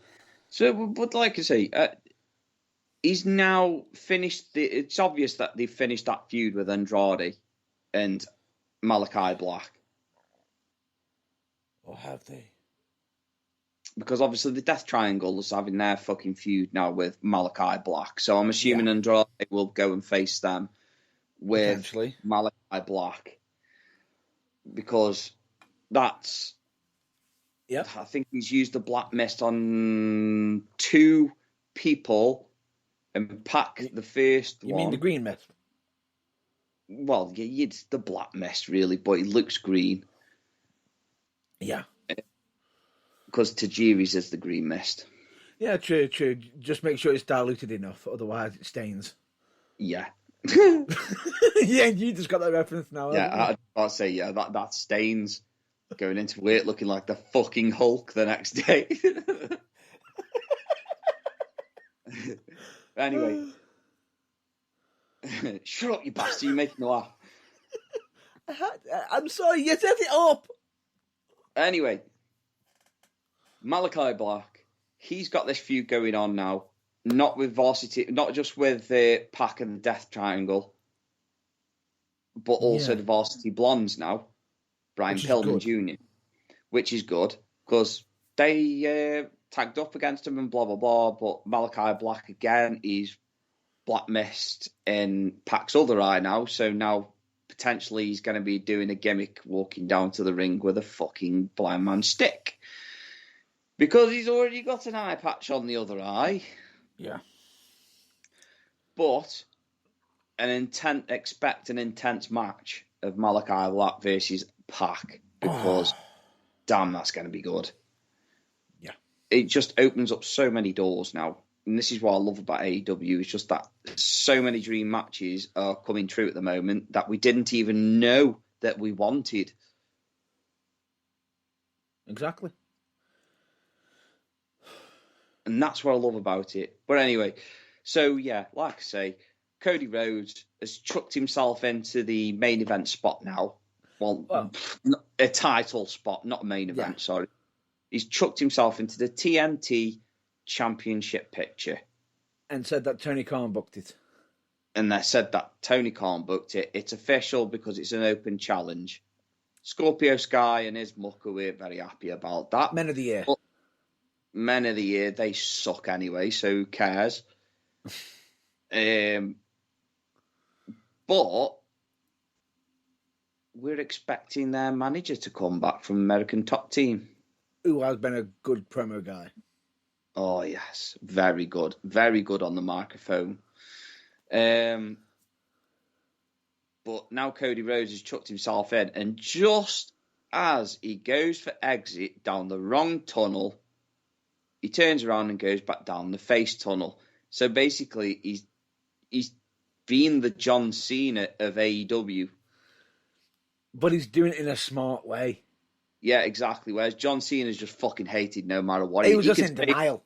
He could save a box of kittens from a tree, and people would say, "You selfish bastard, where are the birds going to nest now?" That's the kind of logic behind it. Top babyface in the company, you're a prick, and nobody likes it. Although I do like how Cena's reaction is to it. What? Being booed? Yeah. I do like his reaction to it, how he handled it. Because in his eyes, he just went, I can be pushed as the biggest babyface, but the person who's paying their ticket, he goes, they can boo me, they can cheer me, as long as I'm getting a reaction, I'm not bothered. He goes, I'd be more concerned if I got nothing. Yeah, but we've always wanted to see John Cena as a heel anyway, so, that is like, I think that's how he should end his career. But we've got the movies where he could be a bad guy. Yeah. Dick. But yeah, that's what Cody Rhodes is to the AEW universe. He is the John Cena babyface of the company. But do I think he will turn heel? Yes. If he hasn't already. Because his reactions to the crowd, he's defiant. He's not pandering down to what the masses want. He's doing what he wants to do. And eventually, I think if he beats Sammy Guevara for the TNT champion, oh my God, that would be a fucking bad reaction. I'm breaking a record. Yeah, breaking a record. First two-time TNT champion. 3 times, sorry. I do apologise. 3-time TNT champion. Yeah. But records are always going to be there to be broken anyway, so it doesn't really matter. So, yeah, it's just AEW shaping up to be... I literally went on AEW shop and I spent some pennies in there because I just love them. You know what I mean? They're just brilliant. That's good shit. Some good, sweet shit. Love it. That's some good shit. That's some good shit. But yeah, we've got some good matches, and now obviously I want to move on because we are getting very close. Anyway, back to the main event picture, which is Daniel Bryan. Beg your pardon? Bryan Danielson. Beg your pardon? Bryan Danielson. I was hoping that you were going to go, what? Just to go, made you think. Fuck off, you bastard. I know. Well, it's not hard. It's not the first time that you got it misconstrued several hundred times. Fuck off. Anyway, Brian Danielson. Oh, I would have had you then. If you put that up there, I would have just literally had you there and then. Yeah, that's why I think that we should change his name to Branielson. Or just the American Dragon. No, it doesn't got a ring to it. Oh, they used to be Branielson. Sounds like a fucking cereal for hippies as well, that does. No, I don't even think he'd probably just call it White O's or White Tees. You can't call them White O's. You fucking idiot. Fucking White O's. These White T-shirts. Welcome to Matt Burns' most ever racist cereal. Whoa. Nothing to do with race. I never had you down as a racist. I'm not. Then why do you keep fucking... Why couldn't there be brown O's? Or yellow O's? Or green O's? Or purple O's? No, you had to go... He wouldn't do it because he wants to save the forest. He wants to do what's good for the planet. So anyway, he won't be selling merch. He isn't selling merch. Move on. But isn't there a T-shirt, though, of the American Dragon on AEW store? Yes, it is, but that's actually just that's more of the their own. That's not actually his. Ah, so they bought out merch for him. Yeah, which he's fine with it. Well, it makes sense. They've got to make money out of him somehow, aren't they? Because obviously they're paying him a wage at the end of the day. But at the same time, they're also putting some of it towards helping out.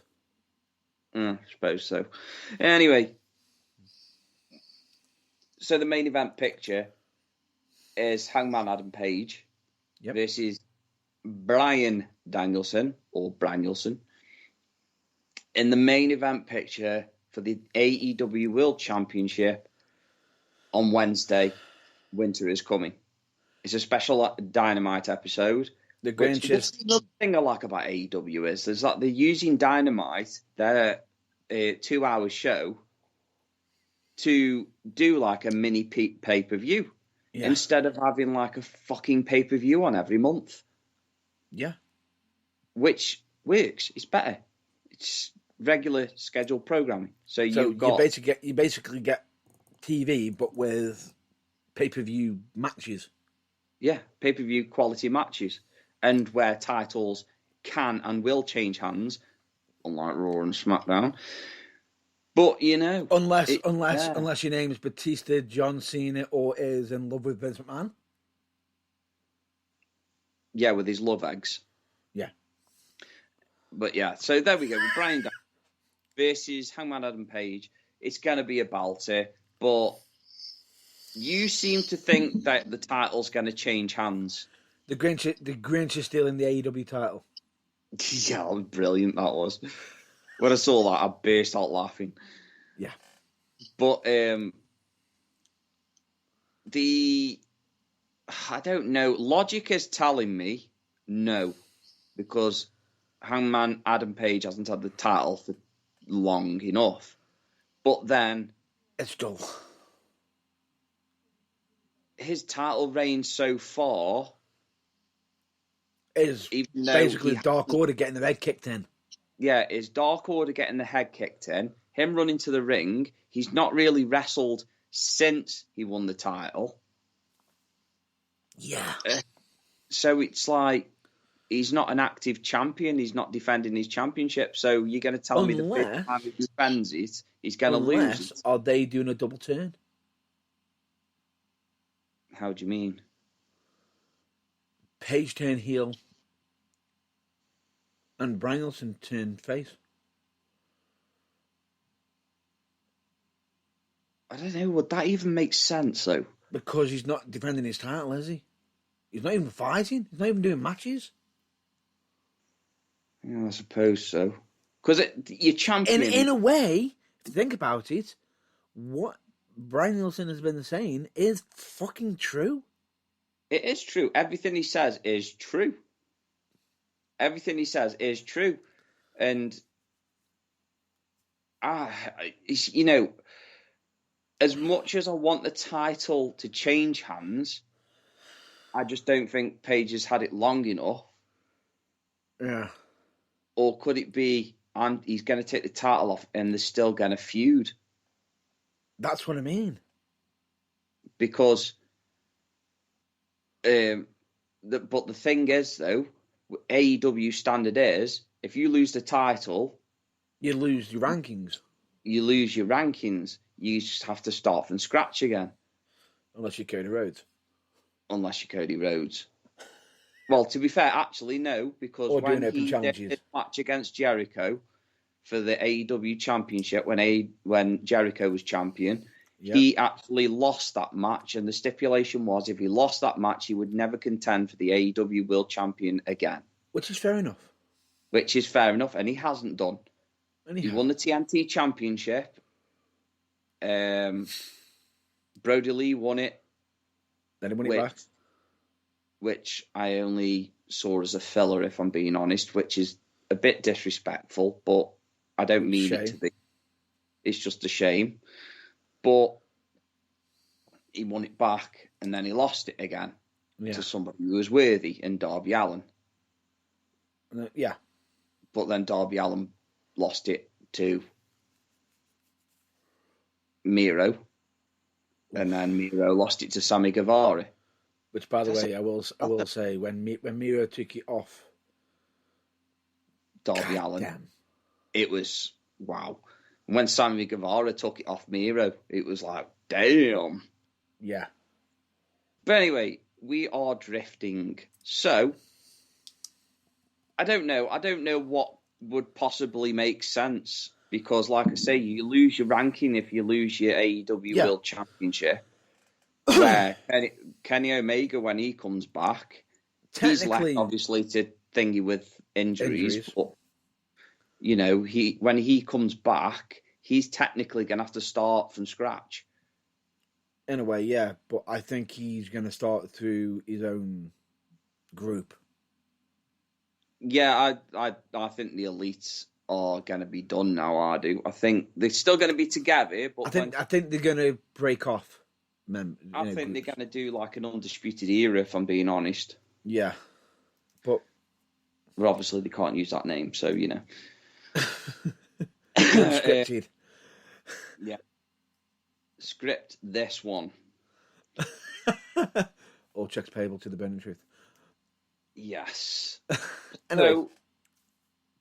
So like I say, the what would make sense to me is Adam Page keeping hold of it, even though his title reign has been very lackluster. It's been too babyface, you know, just far too babyface for me. And this is why I always say that heels make better. This is why I feel that heels make better champions. But again, there's not been enough wrestling since he won the championship for me to sit and go, yeah, I'm quite enjoying Hangman Adam Page as champion. I'll back Adam Page. You can't. Yeah, I can't because I'm not going to lie, I'm not too keen on his gimmick. You know, I'm not too keen on his gimmick. I get it, but it's just not for me. Yeah. Whereas champion, I think your champion should have a lot of tenacity and as a face, he should be fight. If you're a face, you should be fighting every week. You know, like Sammy Guevara. Or think of Seth Rollins as Intercontinental Champion. But wasn't he a heel? No. Oh no. He was. No, when he was face. Oh yes. When it was still the old shape Intercontinental Champion. Yes. Belt. Yes. It was white strap. Yes. So. Yes. He should be doing something like that. He's the AEW World Champion. Be a fucking champion and wrestle for it. Yeah. A bit like what Bryan Danielson said. Yeah.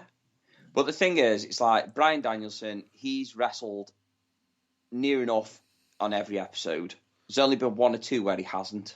Where he isn't kicking someone's teeth in. Yeah. Which, you know something, Dan Housen had a good one when he faced Colt Cabana. He'd have been picking his teeth up for him. He's T-1000. T-1000. But yeah, fucking absolutely brutal though. John Silver, we all know he's a good, technically gifted wrestler. Good worker. He's a fucking phenomenal worker, and he is literally. He needs a gimmick to get out of this. Dark Order. Yeah, the Dark Order. See, to me, I think it's only being held together with the fact that Brody Lee passed away. I'm just wondering. It needs a leader. Yeah, it's now to a point where it's gotten good enough that it's got over, but it's like it's limiting everyone now in that group. Yeah, and that's what Bryan Danielson was saying. It's like you're all beneath. You're all me. You're all a joke. Yeah, which is a shame. But then again, some of the best villains who have the most compelling truth to what they're trying to do. But anyway, that's AEW covered. Can I just speed through ROH quickly? Very quickly. Quickly, right. Basically, Jonathan Gresham is the new world champion, beating Jay Lethal because the original champion, Bandito, could not fight for the title because he actually ended up with COVID, unfortunately, before the actual final battle pay-per-view, which would technically. Punk also made an appearance on ROH stating, if this is the end, what a way to go out, but I will be continuing on the tradition of ROH and keeping true, which is, honour, which is absolutely a wonderful message. Then when we had the new tag team champions, the Briscoe brothers, which really you had to deliberately put it on them. On the last one, fine, okay. But then FTR made an appearance and literally started fighting it out with the Briscoe brothers. So the Briscoe brothers could end up making an appearance to AEW to kick their heads in as well. That's what I was referring to earlier. Also, EC3 also turned around and says, yeah, we understand, But then again, any company with a 3-letter name has been letting us down. It's time to control your narrative. If you remember his whole show of Control Your Narrative, and as he did that, he actually got some of the guys from his own show of Control Your Narrative come out, including one very, very tall titan of a man, Adam Shear, formerly known as Braun Strowman. You mean Adam Shear? Adam Shear. But you get what I'm saying, don't you? Literally walk out and pummel the fuck out of people. And in all fairness, to me, it looked like, could EC3 be actually using his thingy to fill in that gap of ROH? Almost like he's taken over. Possibly. That could be... EC3's got a very good wrestling brain. As much as he looks like a thick idiot or a jock, he's far from it. He's quite intelligent. Very. And good writing. And the scary thing about it is, ROH actually allowed him a lot of control in that segment as well. So I'm wondering if that's going to be part of the narrative. I don't want to see ROH go down, though. No. I don't think they're going to go down. I think they're making it look like they're going down for EC3 to look like he's taken over with Control Your Narrative. So then when certain money comes back in, ROH retake it back. Oh, you mean Tony Khan? Yeah. That's where the money is coming from, mate. But we can't let ROH go down like that because it's been such a massive platform for indie wrestling. It's been a massive, as much as I don't like it. I'm not 100% keen on indie wrestling because I don't like doing it myself. Yeah. It's not to say that I don't enjoy There's a niche there. Watching indie matches. Some indie matches are pretty good. Like, what was it? Is it Pro Guerrilla Wrestling? Pro Wrestling Gorilla. Pro Wrestling PWG. Gorilla. Yeah. So I enjoyed watching that when you came around that time and showed me some of the Gorilla matches and highlights. Shame there's a nonce on there, but yeah, okay. Yep. But it's just a shame. It's just a shame. I don't want to see it go down because I was actually, planning on before it got announced to actually start watching Ring of Honor, see if I can get some of these different people's names in my head, just to see if I can think it. But obviously, I believe some of the talent is actually coming to the UK. What? Some of the talent that is on there is actually from from England as well. Yeah, I'm not surprised. Well, not England, actually, technically Scottish. Scottish, UK. You may as well just say British, for God's sake. I should have just said British. It's slip of the tongue.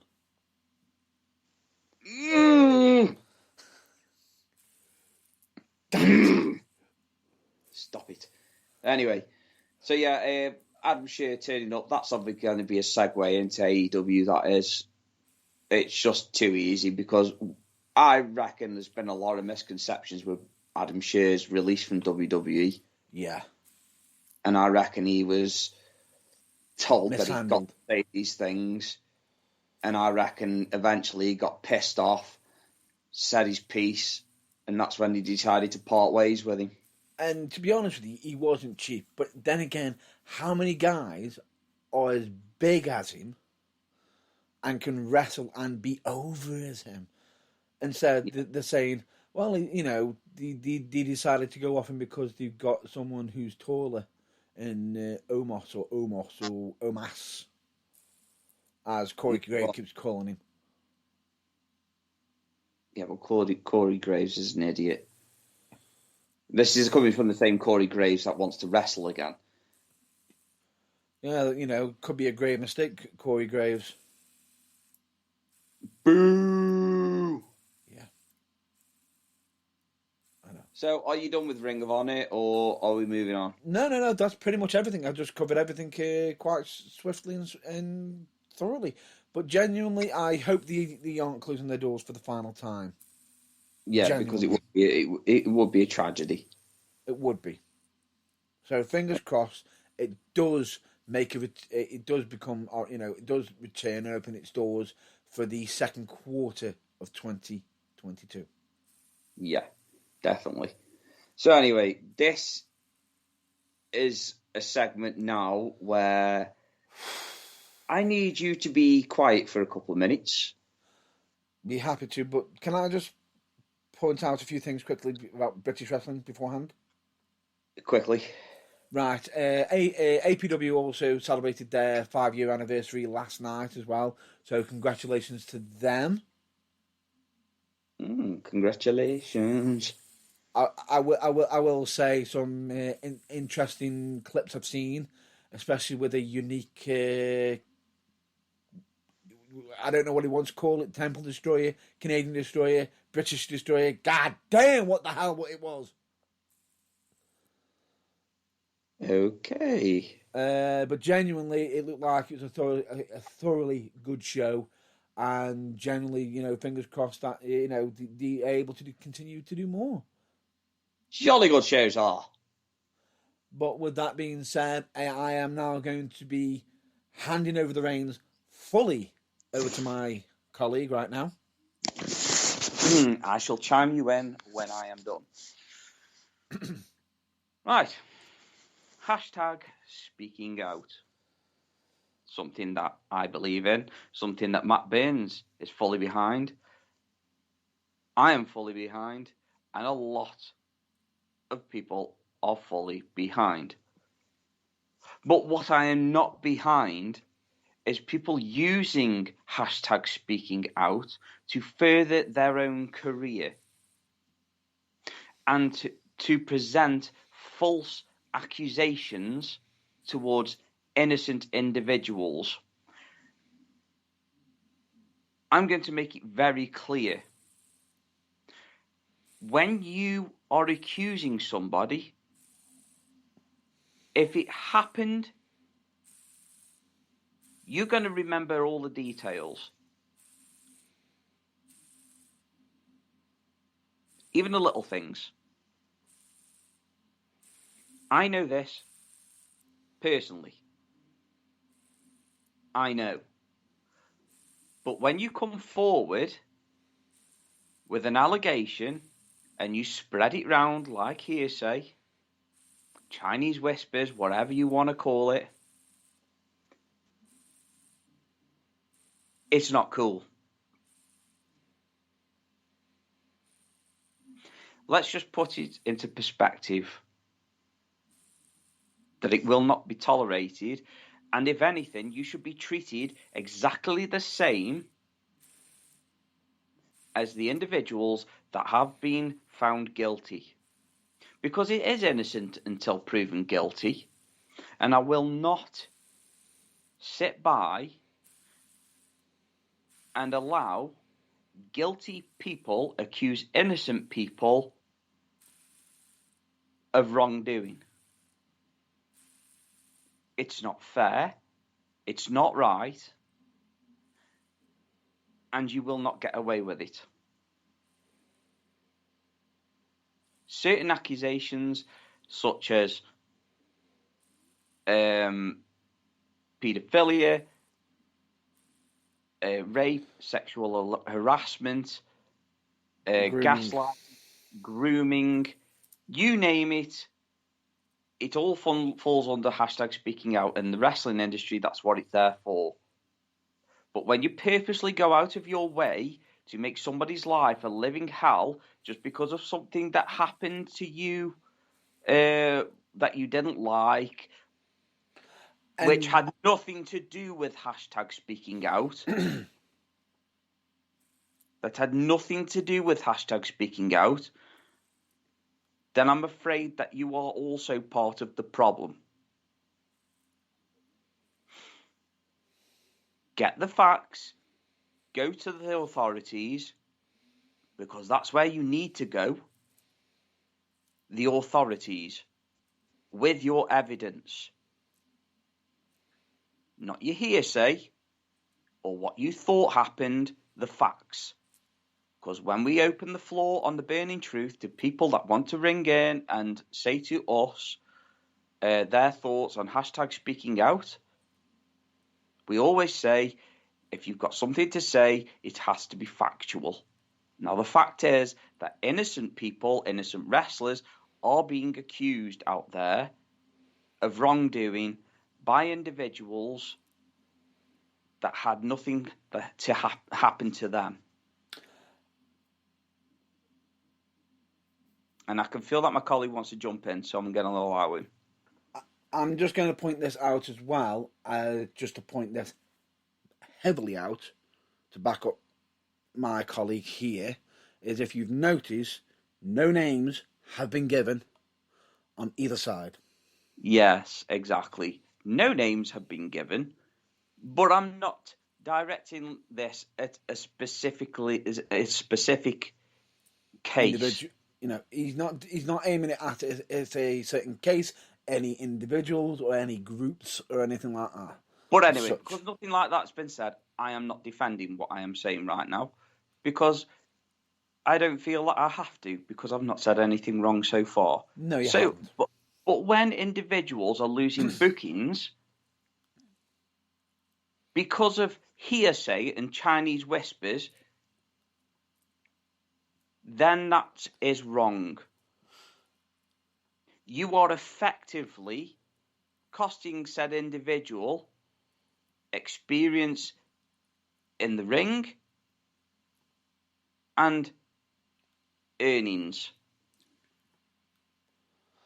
And reputation. Not only will their reputation be tarnished for good, but it will be absolutely annihilated. Even if they prove themselves innocent, you will still think in the back of your minds, because this is how fickle people can be, you will still think in the back of your minds of what he may have done, but he's proved himself innocent. So this is to the bookers out there. If you're not booking people because they've had an allegation against them, but it's not been taken to the police, there is no fact, it is only their word against one another, then I'm sorry, you are also part of the problem. I'm just going to add on to here. Fair enough. It's your choice. It's your show, and you have any right to do with what you're with your choice. If you're choosing to not use that word because of of a certain allegation and everything, but like we said, like my colleague has said, if it is just an allegation and there is no actual facts, how do you know? Why is he being? At the same time, if he's being removed, what's happening to the other person who's putting out the accusation? Are you booking them? Because if you are, at the same time, answer me this: what happens when it comes out that the accusation is false? Is that person going to be immediately not booked? Immediately then? Or... Yeah, because originally you would think that they are not booking said individual because they've had an allegation in against them. But what happens if you book the other person that has said that has accused them of doing wrong, and it turns out that they were the ones that are doing wrong, but you're protecting your you will say that you are protecting your company from said individual that's had an allegation in against them, but you're not protecting your company against a said individual who's lying, who is lying and is quite toxic.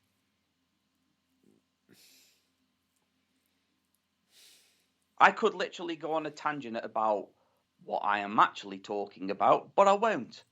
Because I don't want to give anybody the satisfaction of going, "Oh, you can't fucking say that." Fuck off. I say what the fuck I want. But I ain't going to say it because I'm trying to remain professional. Trying to remain professional. But there are certain things that when I say they don't make sense, it doesn't make fucking sense. Stop spreading your bullshit. If there is no allegation and nobody's done anything wrong, stop pointing the finger because you're making people's lives hell. If anything, you could end up making somebody's mental health seriously, seriously bad. It is not okay.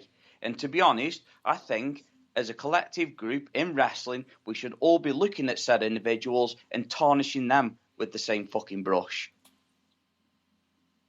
That's if it's a false allegation. Without evidence. Correct. You can't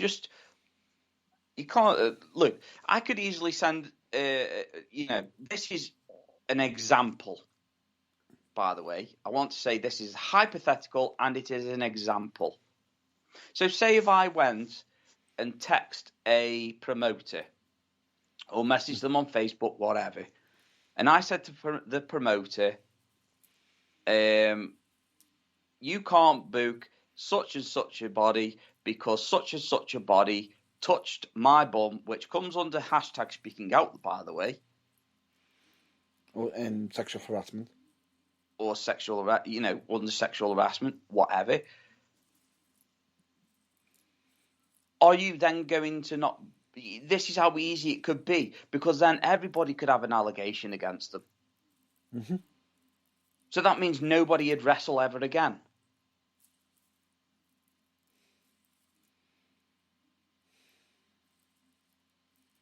And this is my message to the promoters that want to believe everything they fucking hear and question people that they may have known for years. Think twice about what you say before you act. Yeah. Because you could end up burning a lot of bridges and you will be left alone with nobody.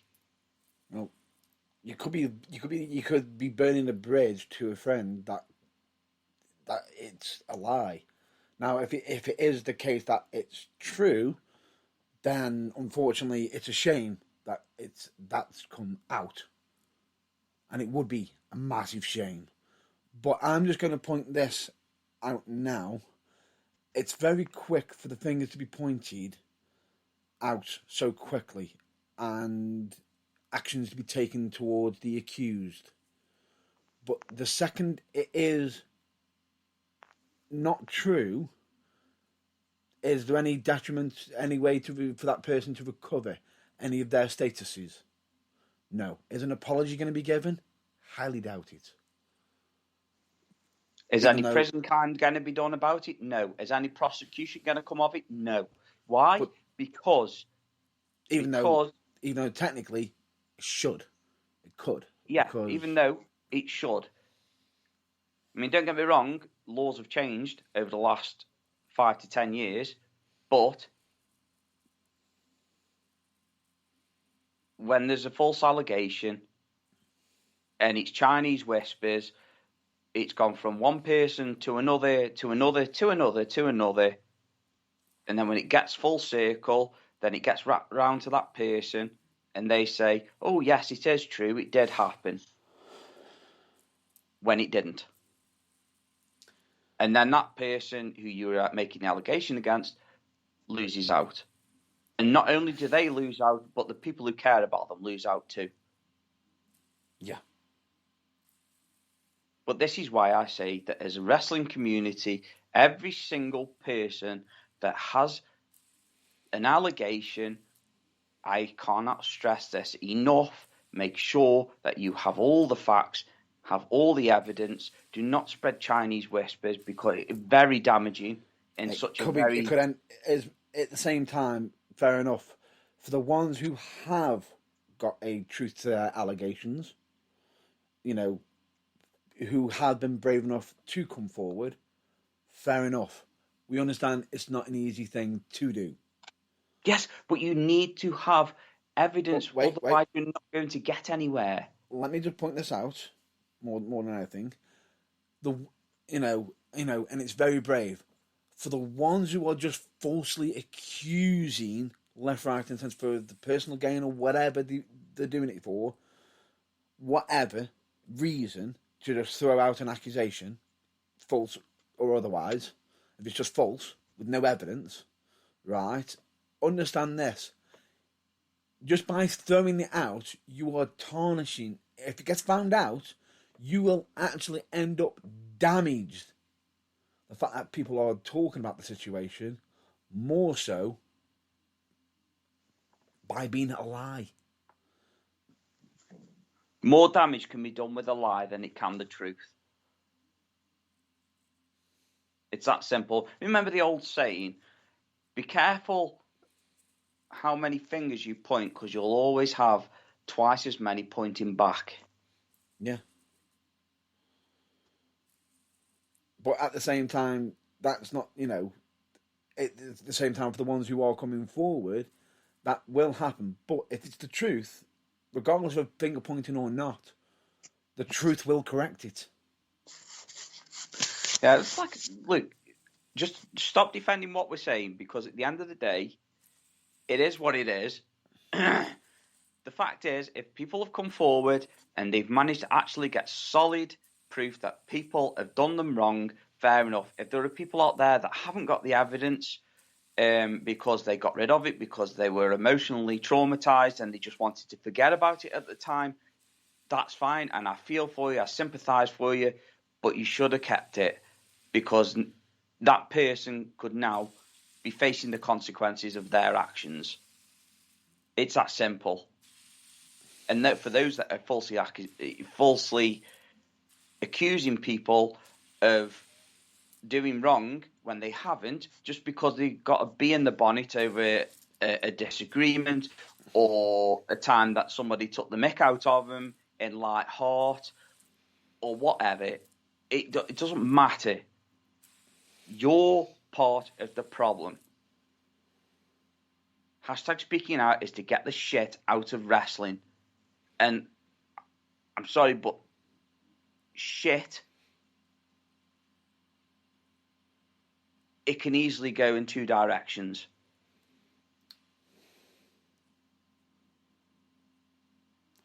I believe lying about the situation could fit under it.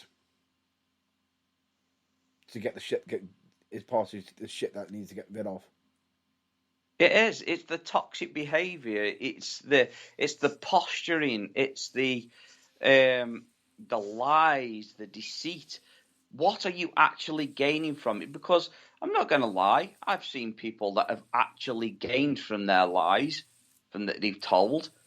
But unfortunately, until I can prove that, I can't shut them down.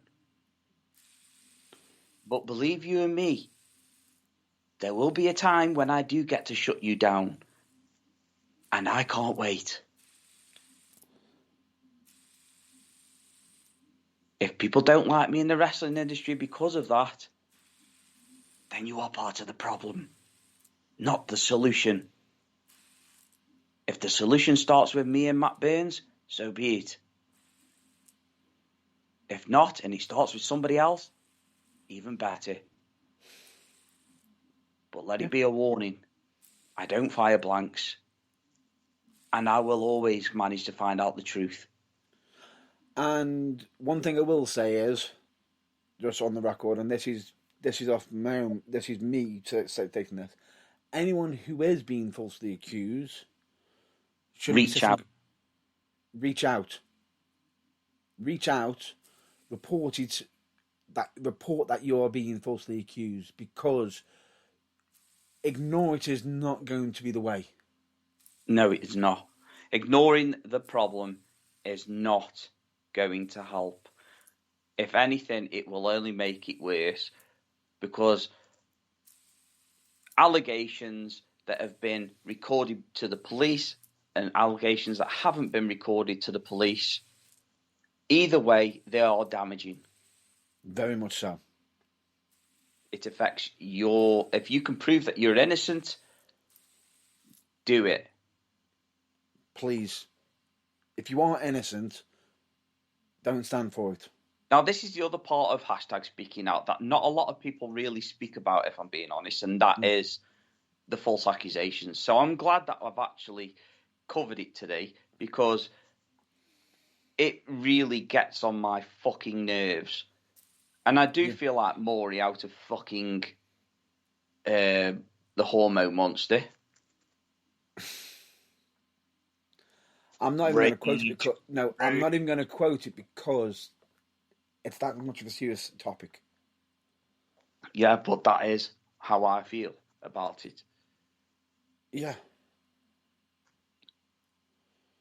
It's about time that we got rid of all the toxicity. And I don't give a flying shit if it's minuscule. It needs outing. We're meant to be helping wrestling as a whole improve. Let's aim for it to be better, because it deserves to be better. Stop hiding behind fucking invisible, disappearing Facebook groups. Stop hiding behind phantom fucking WhatsApp messages. Stop with your bullshit. If you've got something to say, come out and say it. If you've got the evidence there, say it, hold your head high, and people will be behind you. But if not, shut your fucking mouths, keep your gob shut, don't ever, ever, ever speak a lie about anybody until you can prove otherwise. If the difference is, and for the ones who have got some truth to their accusation but have no evidence, right? You know, as my colleagues pointed out, condolences to you in regards to it, with it, but understand that, you know, that person who you want gone, they will fuck up again, and they will get caught. Unfortunately, they will fuck up again. Unfortunately, they will be given the chance to fuck up again. And just trust me when I say this, as angry as I am right now, I don't blame people that shut it out of their heads. But people that brazenly go around and just say, "Oh yeah, he did this to me," for example, in a car or something like that, it just. I could easily flip it on its head and say, "Hang on a minute, you tried to do that to me in the car. I kicked you out because I didn't want you doing it." Or that person was trying to put advances on me when I didn't want it. They were trying to put advances on me, so now they're lying about it. It swings and roundabouts, guys. Swings and roundabouts. Anything can be flipped on its head. And as for safeguarding, if promoters are just looking to safeguard and look after their business, that's your prerogative. But when you've actually got independent people who are safeguarders that know of the situation and looking for evidence that it's a lie, and they're saying it's still okay to book them on a show, it's still okay to book them on a show. And that's an independent safeguarder. Yeah. That has got no bias against either party. Yeah. So, all I'm going to say now, and I'm going to stop it on there, but what I am going to say to you, all the Wallies and the Sliths out there, we're coming for you. Eventually, we'll find out who you are and that you're lying. You'll be called out. You'll have more damage to your career than you've done to theirs.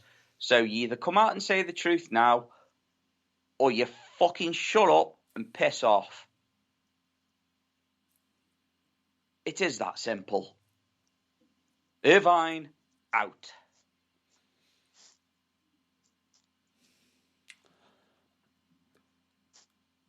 There's not much more I could add on to it.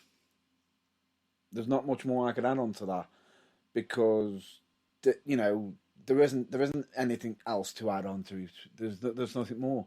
If there is false accusations and it does come to light, it is a false accusation, then, as we have stated, there should be some form of comeuppance towards yourself because your little lie. I'm not even going to say it's a white lie because it's not even a white lie. It's a blatant lie. Has caused damage to somebody else's reputation. And it is so quick. People are so quick to throw out a lie just to damage somebody. For me, and genuinely, when I do say this, if you're a promoter, make sure you got your safeguarding in check. Make sure you're communicating with, whoever you've got doing the safeguarding for you as well, and make sure you are following guidelines of safeguarding. And as such, if necessary, regardless of if you've got a safeguarding agent or not, look into it yourself as well. Also, as well, I just thought I'd like to add this last bit, but because, like I say, I want to shut it down after this. Yeah. Because I'm starting to get really annoyed. Yeah. But the fact of it is, never jump to conclusions. Always keep your head straight. Always be thinking logically, and always ask the right questions. Don't ask the stupid questions, and don't come with the stupid responses. Think about what you're going to say, because you end up burning bridges. So, as far as I'm concerned, we've covered every angle of that topic, almost every angle of that topic. So I think we are now done. Pretty much, and as such, if you are asking the questions, make sure you're hearing the responses the way they should be heard, not what you want to hear. Make sure you're hearing the actual responses as well. Yeah. Make sure. Because pay attention to what is exactly being said, because that is just as important as asking the questions. With that being said, that is all we're going to discuss on the subject, for, right now, and as such, and genuinely, this is a topic that I hope we don't have to come back to. to discuss. No But- doubt we probably will. But at the end of the day, I just want if this discussion is being heard and people are talking and communicating and talking about it, then at least it's being discussed. And if anything that really angers you, guess what? Go fuck yourselves. No, but it might be angering because they might be upset like how you are upset as well. I meant angry yeah. as in the sense that you're angry about the topic and you think I'm talking bollocks. Or if if they think they're talking about you, is what you're trying to imply or something. But anyway, regardless of it, I'm just going to nip this up now quickly. I'm just going to say that's it. That is the final topic for this week's episode. You know where our website is. You know what we're part of and what links we've got available. And as we said, we don't have any control over external links. If you want to listen to any past episodes, you know where to listen to them. And as such, we are advocates of mental health because, as we've always stated, mental health is damn important. Massively. Right? So if somebody is not feeling themselves, as we have stated, it is okay to be not okay. And asking for help is never a weakness. Reach out. In doing so, you can end up finding out that there's more help for you. And there is people like that. Genuinely. I know people with stories. Hell, even I've got probably even stories when I've had situations where I've not been feeling myself or been feeling down, and I've reached out to a friend. Be it Irvine or somebody else, and they've actually generally helped me out, and brought me out of that situation. I still don't know why you keep asking me for help, though. I still think you're a prick. He says this, but heart of gold deep down. Heart of gold deep down. Even though for some unknown reason he keeps asking me to do karate moves for some unknown reason. Don't know why. No, I don't know why either.